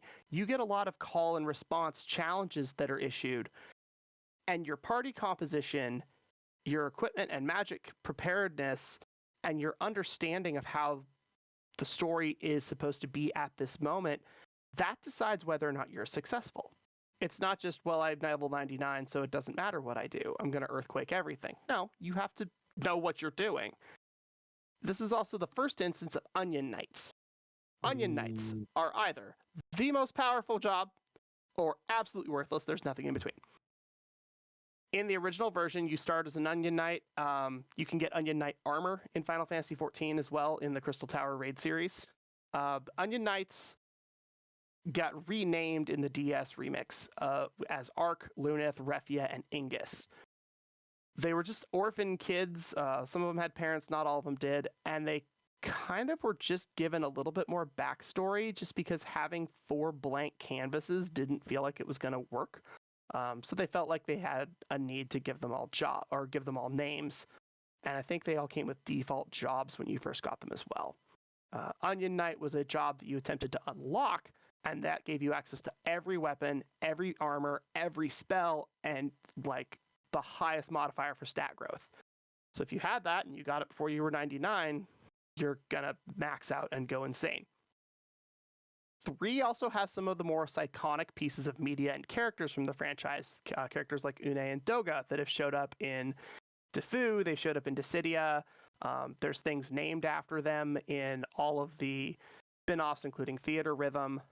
They show up in 14 as characters and enemies. The Crystal Tower also showing up as a character and enemy. If you are part of our Discord, check out the photos or pictures channel. I've actually posted a handful of screenshots from my run through 3. A lot of the iconic jobs in the series also started from this game, including Sage with the cat ears, came from here. Now, this is the 3rd game on the Famicom. Obviously, 1 was, holy crap, our company isn't going bankrupt. 2 was 2. And here you're coming in. You're now coming in against 2 Final Fantasy games. You're coming in as the 3rd game after a company was about ready to close their doors and not reopen. You're going up against Enix's Dragon Quest. You're going up against Nintendo's Legend of Zelda. You're going up against FFXIV. Sega's standing over there holding 4 games in the Yeast franchise going, hi, what can you do? 3 had a challenge that it had to overcome just to even get released and be successful at all. But we still use the job system in Final Fantasy Tactics re-releases, all 3. Final Fantasy 14, whatever's left of 11, 10-2. I'm kind of willing to put my chips on FF3 being successful historically, looking back, because we still use parts of it everywhere. I mean, it did get a North American release, or, with the DS, even though it wasn't very popular by some people's standards. A lot of people really did enjoy that version with the 4 named Onion Knights. And One thing I also want to throw in is even the ones that didn't use a job system directly still had vestiges of it. Final Fantasy XII, the international version, they provided license boards that kind of had job associations with them. With Final Fantasy X, until you started getting the unlock spheres, that really let you go crazy with whatever you wanted. So in the earlier parts, it was guiding you towards a job for each of the people. You had a white mage, which was Yuna. You had a black mage, which was Lulu. You had a knight, which was the buckler and a sword. You had a archer. He was throwing a ball, but you had an archer. You had a paladin, who was effectively a paladin / samurai. You had a blue mage / dragoon. Like, you definitely still had some of these iconic roles. Oh, and with the early unlocks, you started kind of multi-classing them. A little bit. Definitely giving mono Kimari runs are fun to watch, by the way, if you ever decide that you hate yourself and have 19 hours. You can do some cool stuff. So the Pixel Remaster for this, it handles the story, it handles the dialogue, and it handles the graphical redesign absolutely fantastically. It removes the mini stories and the 9 text boxes and the parents or whatever from the DS versions, which my first thought was, no.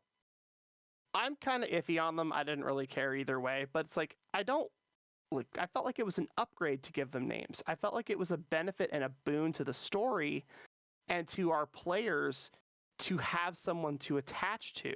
What's the character's name? Blue and orange sprite in 4th slot. That's not as cool as Arc. It's just not, right? And so I thought I wanted them to be that more modern version, but after playing the DS version and after playing Pixel Remaster, I don't think we actually lose anything, because now I'm not sitting down with a console, with a cartridge, with a disc, with any of that.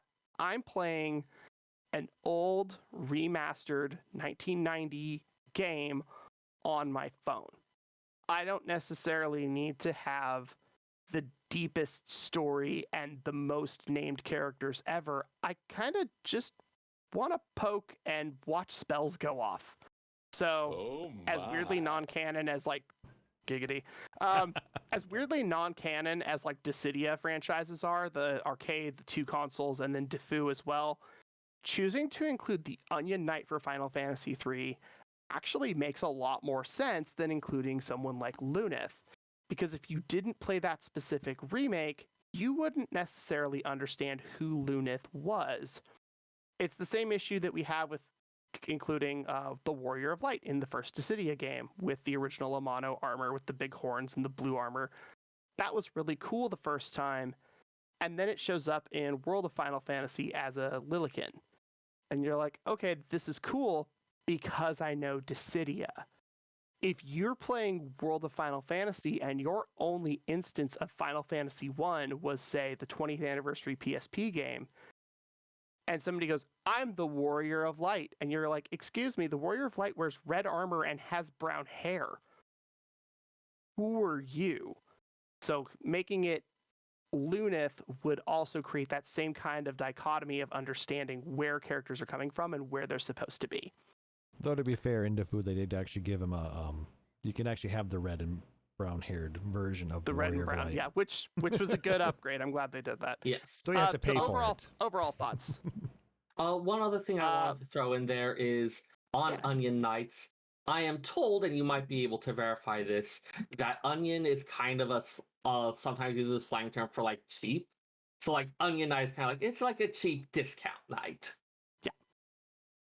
It's basically, onions are when I was buying produce to make curry, a carrot would be 190 yen. And a single stalk of celery was 130 yen. And a potato was 160 yen. And an onion would be 20 yen. It would be literally 17 cents. They're just everywhere because they grow in the dirt and you can tier them. And Japan loves building things vertically, and you can grow onions in tiered planting. So they're really, really cheap and very plentiful and in everything. as a result, yeah, Onion is kind of the discount version. I did see some sketchy cabs in Kyushu that had onions on the door. Not literal ones, but pictures of them. Like, we're talking rims didn't match kind of sketch. So, like, maybe there's some truth to that. So overall thoughts for Pixel Remaster for the 2 and 0.8 games that I have beaten. The font thing is weird. I do understand why people don't like the font. It doesn't look like a traditional Final Fantasy font at all. I've seen the pack for the Steam version, that, like we mentioned last week. If you choose to run it, go for it. It does look a lot like the GBA one, so it's a little more pixelated. There's a shadow behind it. It's kind of neat. I'm playing it on a touchscreen on an iPad, my dude. I need a more legible font. I'm too old for this. It's a bit like reading Snow Crash on a Kindle versus reading it in a paperback book. It's a very different experience. And this is one of the same things of just, I think I like the new font just fine. The blue menus are the same color of blue. So that was really nice. They kind of hit that nostalgia note that very rarely connects. Character designs are robust. They're upgraded. They definitely look like the characters they're supposed to. They look like they're based off their NES sprites and upgraded. So, like, the white wizard in FF1 still looks like somebody with a robe that they dropped off their head that has long hair, and not like a princess in a Dreamcast film like the PSP version did. It just, so they kind of dropped some of the bobblehead Funko Poppy style designs, and they kind of went more to an actual pixel remaster per the name. Goodness. All 3 games do feature one amazing cool thing that is probably my favorite aspect of all of the games. There's a fast forward button. It makes everything go at like 3x speed. Your characters initiate the same command they did last time. If the command can't work, they run out of MP, they're throwing an item, whatever. They just attack. So if you just need to smash things with weapons until your sword, axe, spear skills in 2 are so high that they don't matter anymore, good way to do that. If you want to just get through a dungeon and just run from everything because it doesn't matter, hit flee on everybody, hit fast forward, and off you go. It definitely kind of creates an interesting dichotomy of, I am here to play the game, and then you immediately give me a button that says I don't have to play. So that's a little odd. I mean, it helps with those grind sessions that you are, leveling up and trying to get ready for the next dungeon. You spend 4 hours there, you can do it in maybe 20 or 30 minutes now. It's a good quality of life piece. Okay, I do the volcano last in Final Fantasy 1 because I don't care and I don't like losing HP by walking on things. So I do the volcano last. I do not go get any of the treasure. There is absolutely no point. Everything I have is better than what exists here. I don't need the money. There's just no reason for it. Completionists! So just, Kidding. yeah, that was the other thing, is there's all the, like, Game Center, like, completion crap that I haven't done. So it looks a little sad. Beaten the game in 4.5 hours, got 18% of the items. Oops. I didn't get Excalibur or Masamune in my FF1 run. Shame. Can white mages still use Masamune? Yes, they can, but mine doesn't because I don't run one. Shame. Like, you can just hit fast forward, hit flee, run through shit, and it definitely makes life a lot easier. But for the case of like FF3, watching your characters switch a job, get a new spell, you get to see, anybody that's played 3 or 5 knows, watching all of your characters in costumes doing rad stuff is one of the cool parts of the game. I get to do that. But now I get to see everybody do that all the time. So Klauss mentioned it, and a few other people have as well. It's kind of the big upstink on the interwebs. Why isn't this on Switch? Mm-hmm. So Square Enix and Nintendo have a rather interesting contract. They really had an interesting one in 2013, the last time I got to look at it. We had things like, hey, we're going to release this on PS2. Well, what if you released it on our DS system instead? And I'm just going to say this without getting into too much trouble. Be really, really grateful that we got the really garbage Crystal Chronicles remake. because we shouldn't have even got that. Square Enix and Nintendo have a very, very tumultuous relationship, to put it lightly. I feel like, does this go all the way back to FF7? Because I feel like that really soured the relationship. It does. It absolutely does. And like 7 was a big part of it, mostly because Nintendo said solid state memory is better than discs, and Sony laughed and said, but it's discs, and they're in 2020. Nintendo's like, hi, we still use solid state memory for games, and everybody's like, shut the fuck up. We know you're right, but technology wasn't there 25 years ago, and Nintendo also hasn't turned a profit in like 4 years. But so they used there's also discs that. for the GameCube and the Wii and the Wii U, and it turns out that maybe the right answer isn't the right answer at every point in time. No, exactly. So, well, okay, let me put it this way: the first guy that bought a car had to ride a horse to get to the dealership. Yeah. I am stealing that line, by the way. That's great. It's a very, very useful one. As someone that plays Final Fantasy I randomizers, the enhanced vanilla edition from the original ROM, I do weekly speed runs, not every week, but sometimes. I can beat all 5 bonus dungeons on the PSP version without using the incredibly broken speed hacks. By the way, I can have you max all of your money and give you Genji armor in all 4 armor slots 8 minutes into the game in PSP. Message me for details. Does he legally count as like a spammer now? I feel like it. All he needs to do is add one weird trick, and we're allowed to execute him. Anyhow, we still need him. Seyrr. We still need him. Was it discovered by a mom? Anyway. No. Okay. Doctors hate me. That's just because of your life choices. It's true. 2.5 years, no cigarettes, by the way. Congrats. So, okay, I basically bought this on, I bought FF1 on principle, right? Like, I don't need another copy of FF1. My iPad is sitting next to my Raspberry Pi. I don't need to buy a copy of the Pixel Remaster. I did it anyway because I wanted to just try it. I wanted to see the differences. I wanted to experience what the game could be if they were given all of the money to really, truly remake it. And they did. And it's absolutely worth it. It's a good version. If you've got $9 and a phone and you ride the bus to work or whatever, do it. It's a good version. Playing the enhanced vanilla versions of like the NES ROM aren't going to make any sense for a new player. You're not going to understand system changes or reasons why anything works. So without it, it's just oddly designed and just doesn't feels kind of out of place. Like a coffee cup on an old wooden table in a fantasy realm. So just don't. There it goes. I was hoping somebody would get that. Anyway, Final Fantasy II. You have versions like the 20th anniversary where you can press X and your characters gain experience, level up, HP, MP, your stats increase, and you just eventually have numbers bigger than everybody else. And if you want to just play an RPG, that might be the way to do it.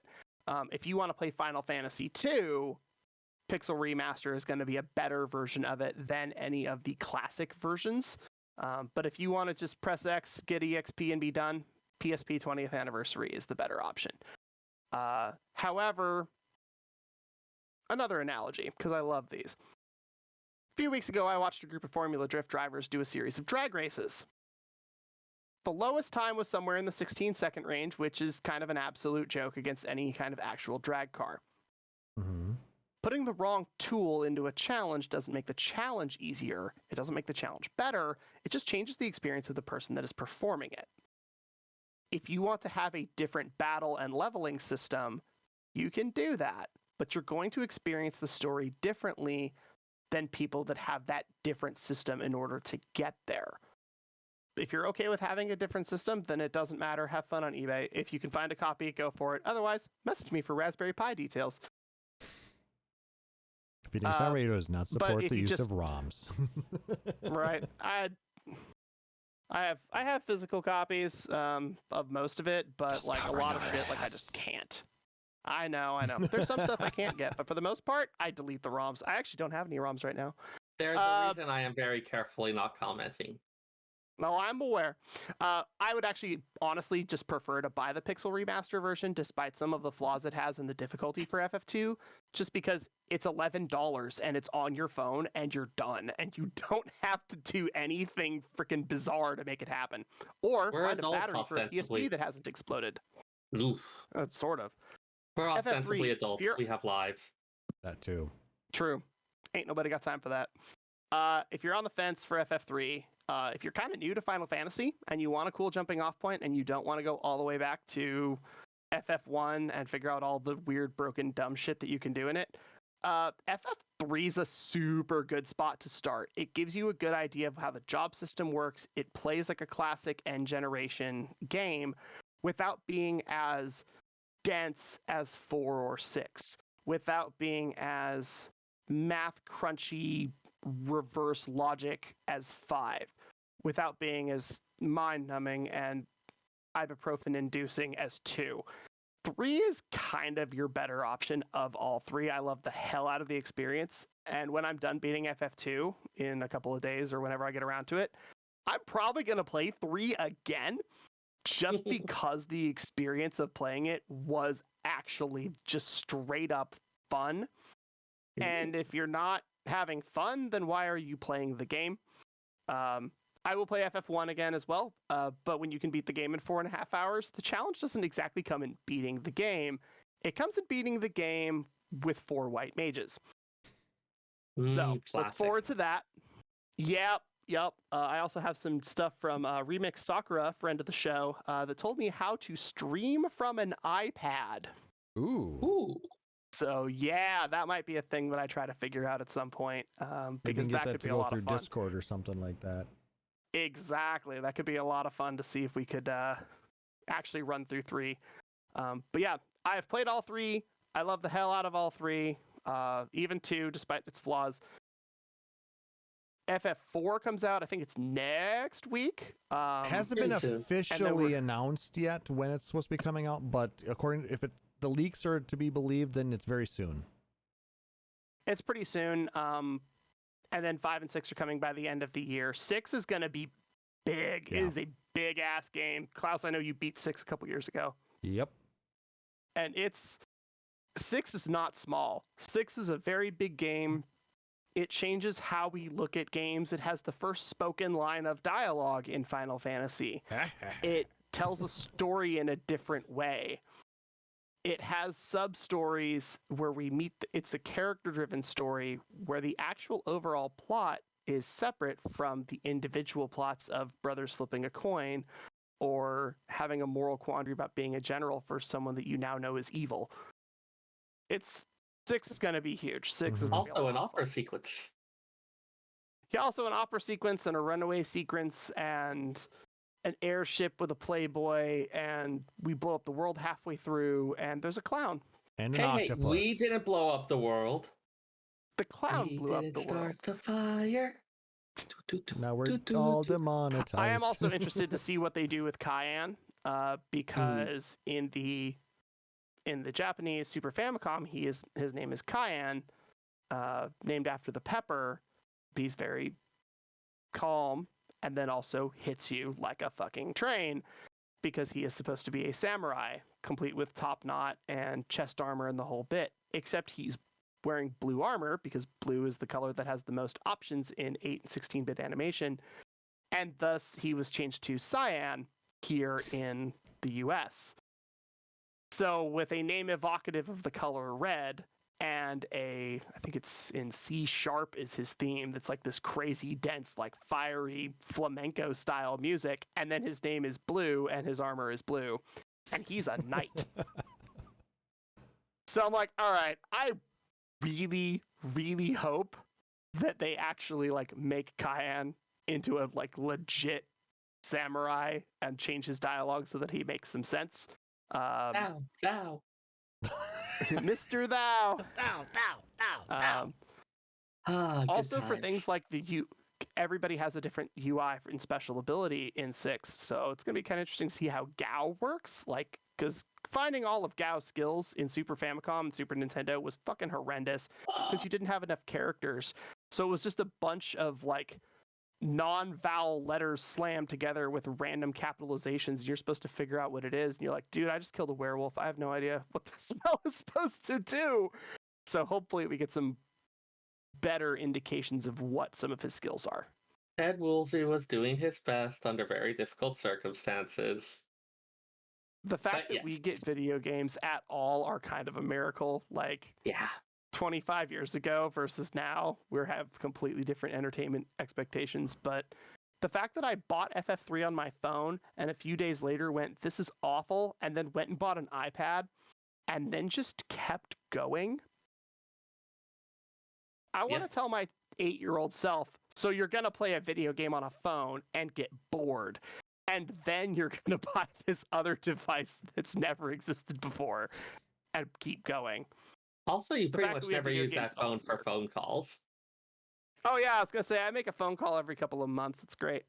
Taliz, though, you forgot Yes, to sir. talk about the most important upgrade or enhancement that came with the Pixel Remasters. No, I did not. I talked about the very important thing. They did keep the greatest line in all of Final Fantasy history. Guy, speak, beaver. Excellent. No, well, okay, you forgot about the second most important. Well, that's not an upgrade though. That is keeping true to the original. Guy does speak beaver. Guy speak, but He does. you forgot to talk about the music. Ah, yes. So, I Oh wanted dear. to talk to you about this and do a whole episode on the thing when all 6 were out, but fuck it, we're going to do it now. Well, I mean, it's probably one of the greatest reasons if you're on the fence about buying the Pixel Remasters, the score, the soundtrack. All the music has been redone. It has been redone in orchestral versions. Ooh. There are short versions, long versions, full and light versions of everything. And every single song absolutely fucking slaps more than it used to. Matoya's Cave, always good. Every version. More like And- Matoya's rave. I don't know what I'm talking about. All right, we should never do that again or do that every episode. I'm not sure. Somebody's gonna clip that. But Come on. But no, the battle music is all the battle music for 2 especially is just absolutely intense. There were points where every episode says Power Cats. There were points where I would literally like pause the anime that I was watching in the background and like turn the volume up specifically before I walked in to fight a boss because I wanted to hear the boss theme come through. I fought, I think it was Kraken, and the sound effects of the spells going through over the music. Kraken's sound effects of whips snapping and water rushing and the ground splitting underneath you, plus all of our weapon attacks of steel and fist and thunder and tempers. It all created this insane symphony that didn't exist on the NES. It didn't exist on PSP. I just beat the PSP version like sometime in July. And it's so much better to hear a remastered version of the music done by Uematsu, who has worked specifically on the remasters because he wanted these original songs to sound so much better for this remaster. They touched on every part of the software from the NES version and said, let's fix this and make it better bit by bit. Let's make character designs make sense. Let's pick what color the Red Mage's hair is and fucking stick with it. Let's fix the music. Let's make the music better. Let's make treasure chests easier to unlock and understand and identify. Let's add colors to things so that you can navigate better. Let's not do the weird pivot for the camera that they did on PSP and actually flatten it out like they originally had on Super Famicom. They did a lot of work, music being a huge, huge aspect. And the super cool part, as soon as you're done beating the game, you have a music player for every single track in the game in full inside the game software. Huge. So really, this is just a thing where you have to do this complicated unlock process, but then you've got a music to get player. the music player. Exactly. And you can just leave the music player going while you scroll through the images in the bestiary, or maybe all of the original source material images. from Amano. So I'm sitting here listening to the prelude from Final Fantasy I as I'm swiping through and seeing the original Warrior of Light art that I've seen in art books, that I've seen on paperbacks, hardbacks, posters, wall scrolls. And it's not just, oh, here's a cool image that I get to see from a franchise that I love. This is something that I earned over the last 4.5, 5 hours of screaming at a screen. Yes, also going to be using it for the campaign. I played dungeon music during our dungeon last week, and all 3 players were like, this is so much cooler. We're doing this all the time. Pyrocats, surprise, you get to fight a old friend next week. Good luck with that. And he hits a very, very iconic piece of music. And part of me wishes that FF5 was out. Oh, God. So that, yeah. Yeah, we know what it is now. We know what it is. Yeah. And so does she. I want that. I want the Pixel Remaster version of Battle on the Big Bridge, because it's going to be absolutely intense. We just need every version of Battle on the Big Bridge ever. Yeah. I actually found a remix that's like 45 minutes long. That's all the versions changed together, and I think that might be what I play. Ooh. You must share that with us. Yeah, I want to do that. Yes. I will find it. But I want to do that. I also want to see what Dancing Mad is like. That is the Inagata Vita Final Fantasy. It at 17 minutes or whatever the hell it is, like 11 minutes long. It's long. Theme of Love. Aria. In FF3, I've met Aria, and I just stopped and I just turned the volume up and just sat here and just listened to it for like 3 or 4 minutes. But yeah, the music in this is all retouched. It's all redone. The unfortunate thing is that if you are playing on a device, these are your speakers. This is all you get. So plug into your headphone jack and use real headphones, because it's absolutely worth it. Or cast it to Bluetooth to your big old home theater setup, and then play it through those. That sounds intense. But when all 6 are out and we can get access to the soundtrack, we might actually go through and just do a best of end generation soundtrack. I think that would be a lot of fun. I'd like that. So we had to talk about it. I'm sorry, Taliz. I know I didn't see it in your notes. But dude, you absolutely should. I was like, music was intense, art's incredible, game design's incredible. Again, my big flaws with it is things like they're kind of expensive. I think 3 is like $17.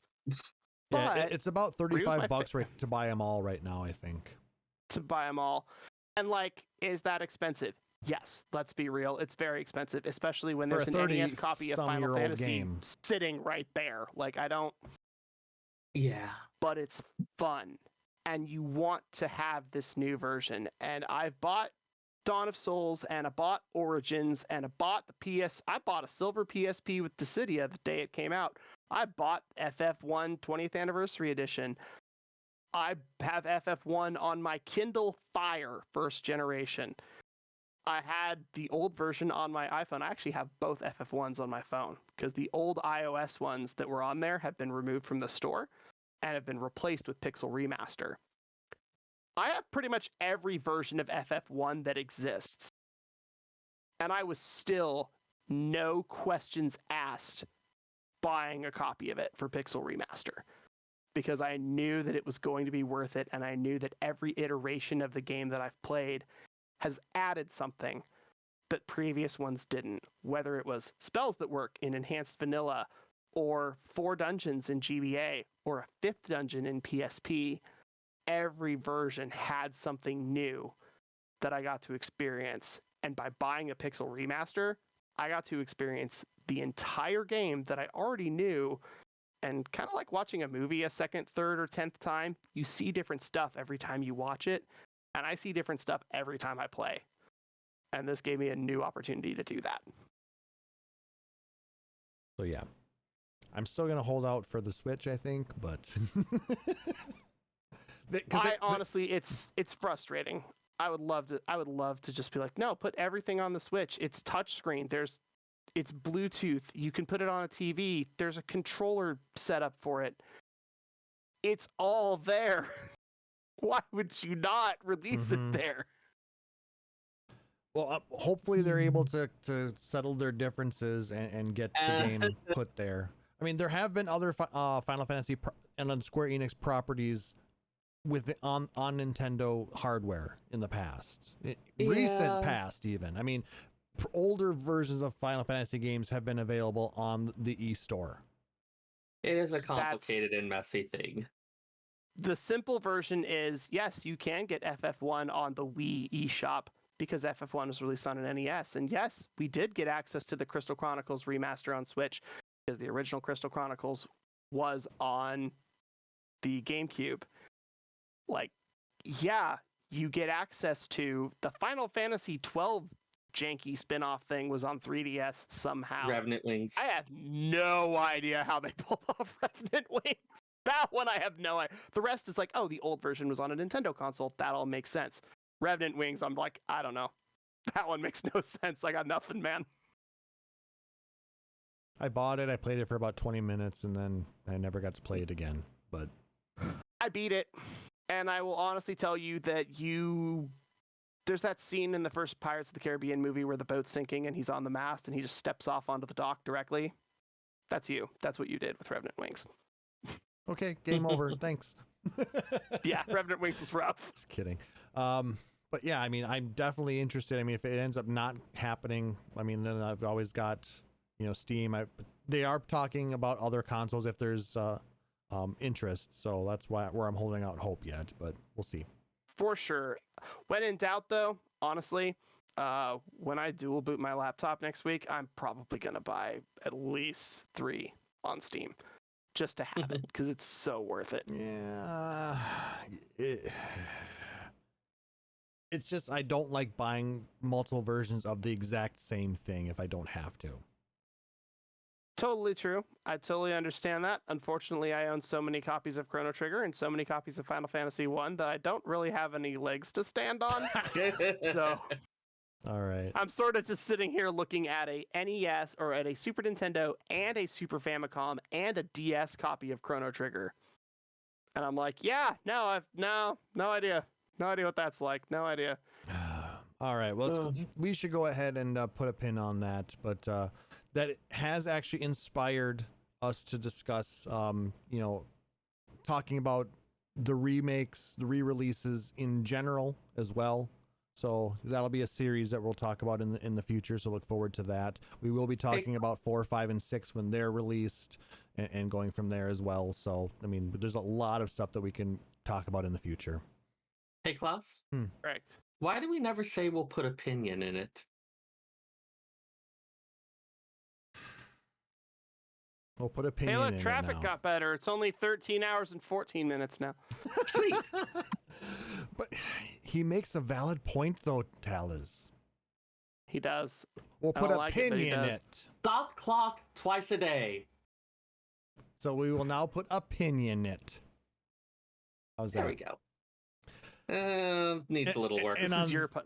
On that bombshell. That's your pun. Have fun. That's going to do it for this episode, guys. If you liked what you heard, please make sure to like, subscribe, or follow us out on Apple Podcasts, Google Podcasts, Stitcher, or whatever your preferred podcatcher is. And if possible, leave us a rating or review. It helps people find our show and lets us know how we're doing. If you really dig the show, you can consider subscribing here at twitch.tv/PhoenixDownRadio, where you get access to a number of subscriber-only emotes and badges. Or you can go out to Patreon, like our benevolent overlord Roy Fenrir, or our shadowy foreign investor Tibian Seltz, by visiting patreon.com/PhoenixDownRadio. All proceeds go towards growing the show, cover things like hosting costs, allow us to improve and upgrade equipment, as well as do fun things like contests and giveaways, like in our 6th anniversary episode coming up in 2 weeks. But any kind of support, whether it's emails, likes, tweets, retweets, follows, any of that, it's greatly appreciated, and because we love interacting with you guys. This has been a great episode. The questions and comments we got in the chat have been amazing, and I hope it continues. So if you want to check out the backlog of all our episodes, you can go out to our website, phoenixstormradio.com. If you have questions, suggestions, or just want to say hi, you can email us podcast@phoenixstormradio.com. You can also hit us up on our Twitter @PHXDNRadio. And if you want to join our Facebook group, you can go to facebook.com/PhoenixDownRadio. So, who has some shout outs? Seyrr, you have to go first. Yes, Seyrr. Yes, you have to go first. Shout outs to, I don't know. Stuff is difficult right now. Seyrr looks tired. Seyrr is tired. I think all the Agadoshi tofu has gotten to his head now. No, the Agadashi tofu is the only reason I lasted as long as I did. Oh. Shoutouts to Agadashi Tofu for funding Seyrr's ability to function as a human. It's got the crunchy, and it's got the soft, and it's got all the nice texture. So good. Also, shout out to our library assistant, Andrea, who is just a pleasure to work with. Shout out to all the library staff, but I'm going to shout out her in particular. It's nice to be back. Pretty much none of you are ever going to hear this, but you guys are great, and I missed you, and I love being back with you. You can find me on Twitter at FFXIV, SEYRR, FF14 Seyrr. I have started taking to actually putting that in the chat. Yay. Why did I not think about this like 100 episodes ago? It's the most obvious thing. Anyways, you can follow me on there, where at this point, I'm mostly retweeting horrible stuff that Moose said that I had a hand in making happen. Shit posting at its greatest. Yeah, that last one of that I am now best friends with making shit up, that was a work of love over several hours. Very nice. We considered a lot of images for it. I am very pleased that my suggestion of the Sid-Nero relationship was one of the ones that won out. Even though, as far as I'm concerned, that's shipping. Why? Because that's less making shit up and more practically established canon. He's not wrong. I don't want to say that because it gives him encouragement that it keeps happening. Come on, we want to encourage him. We want more of this shit posting because it actually makes for interesting radio. You may need to add a stop to Minnesota. But anywho. Yes.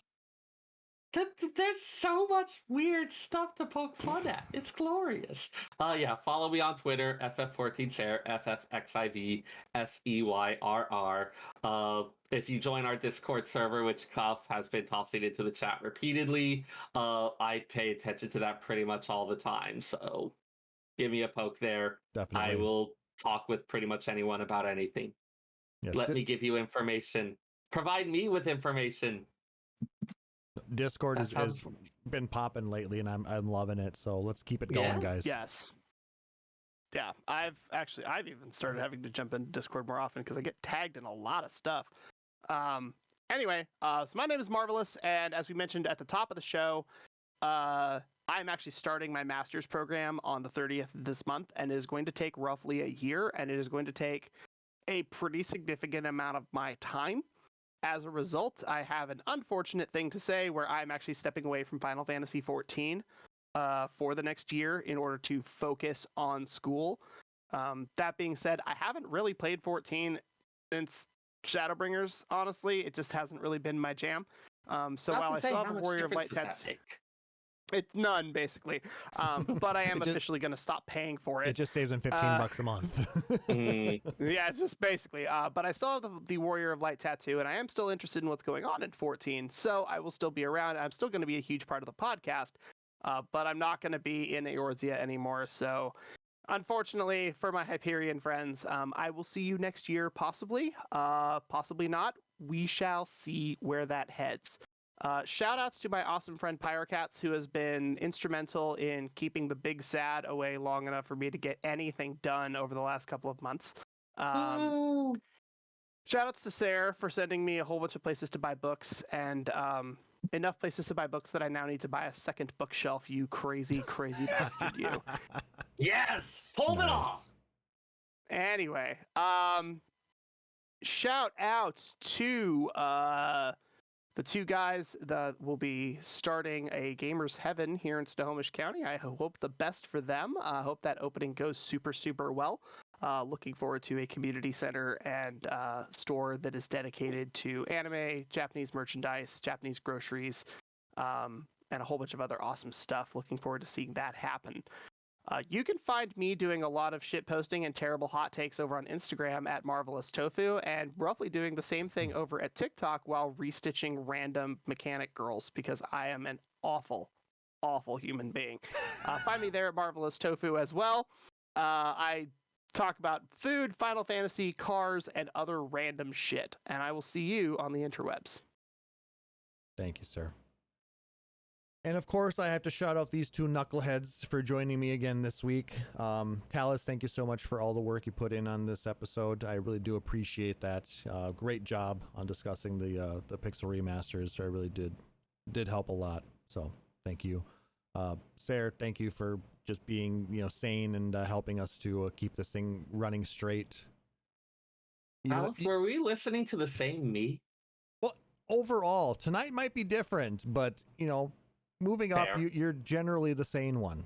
You're allowed to be a little bit loopy when you've worked a full shift, all right? So the Seyrr that you see in front of the camera is a little bit different from the Seyrr who's behind the camera. Yes. It's true. Shout outs to Chip, aka WD. Had an awesome time last Friday, and like I said, looking forward to having you guys on the show sometime in the near future. It's gonna be a great time. Also shout out to Ascalia. Good luck on getting your podcast going. And again, thank you for joining us on the last episode. It was a really good time. Really deep discussion, different from what we've talked about in the past, but sometimes you need to jump out of that comfort zone and just so you can expand as people. So I'm not putting on pants, Klauss. I didn't say you had to put on pants. But comfort zone.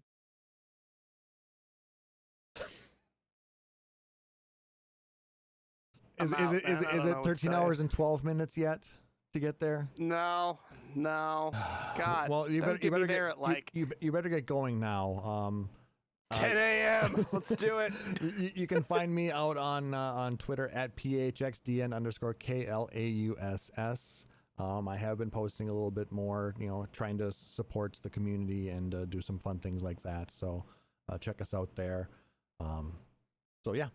For my co-hosts, Seyrr Tomono, for Taliz Marvelous, I am Klauss Nightbringer, wishing everybody a wonderful evening. We will see you on our 6th anniversary stream next episode. So until then, take care. Phoenix Down Radio is a production of PhoenixDownRadio.com and Illusion Productions. Final Fantasy XIV and Eorzea are trademarks of Square Enix. In-game content for Phoenix Down Radio is a copyright of Square Enix. Opening music for Phoenix Down Radio is provided by Guilty Gear Rock You. Check out the Metal Chocobo theme cover and many other music videos at youtube.com/Guilty Gear Rock You. Closing music for this episode is provided by Guitar Wanker 90. Please check out their full version of Matoya's Cave and other rock video game covers at youtube.com/Guitar Wanker 90. The views and opinions expressed in this episode are those of Phoenix Down Radio and its hosts and do not reflect the views of Square Enix.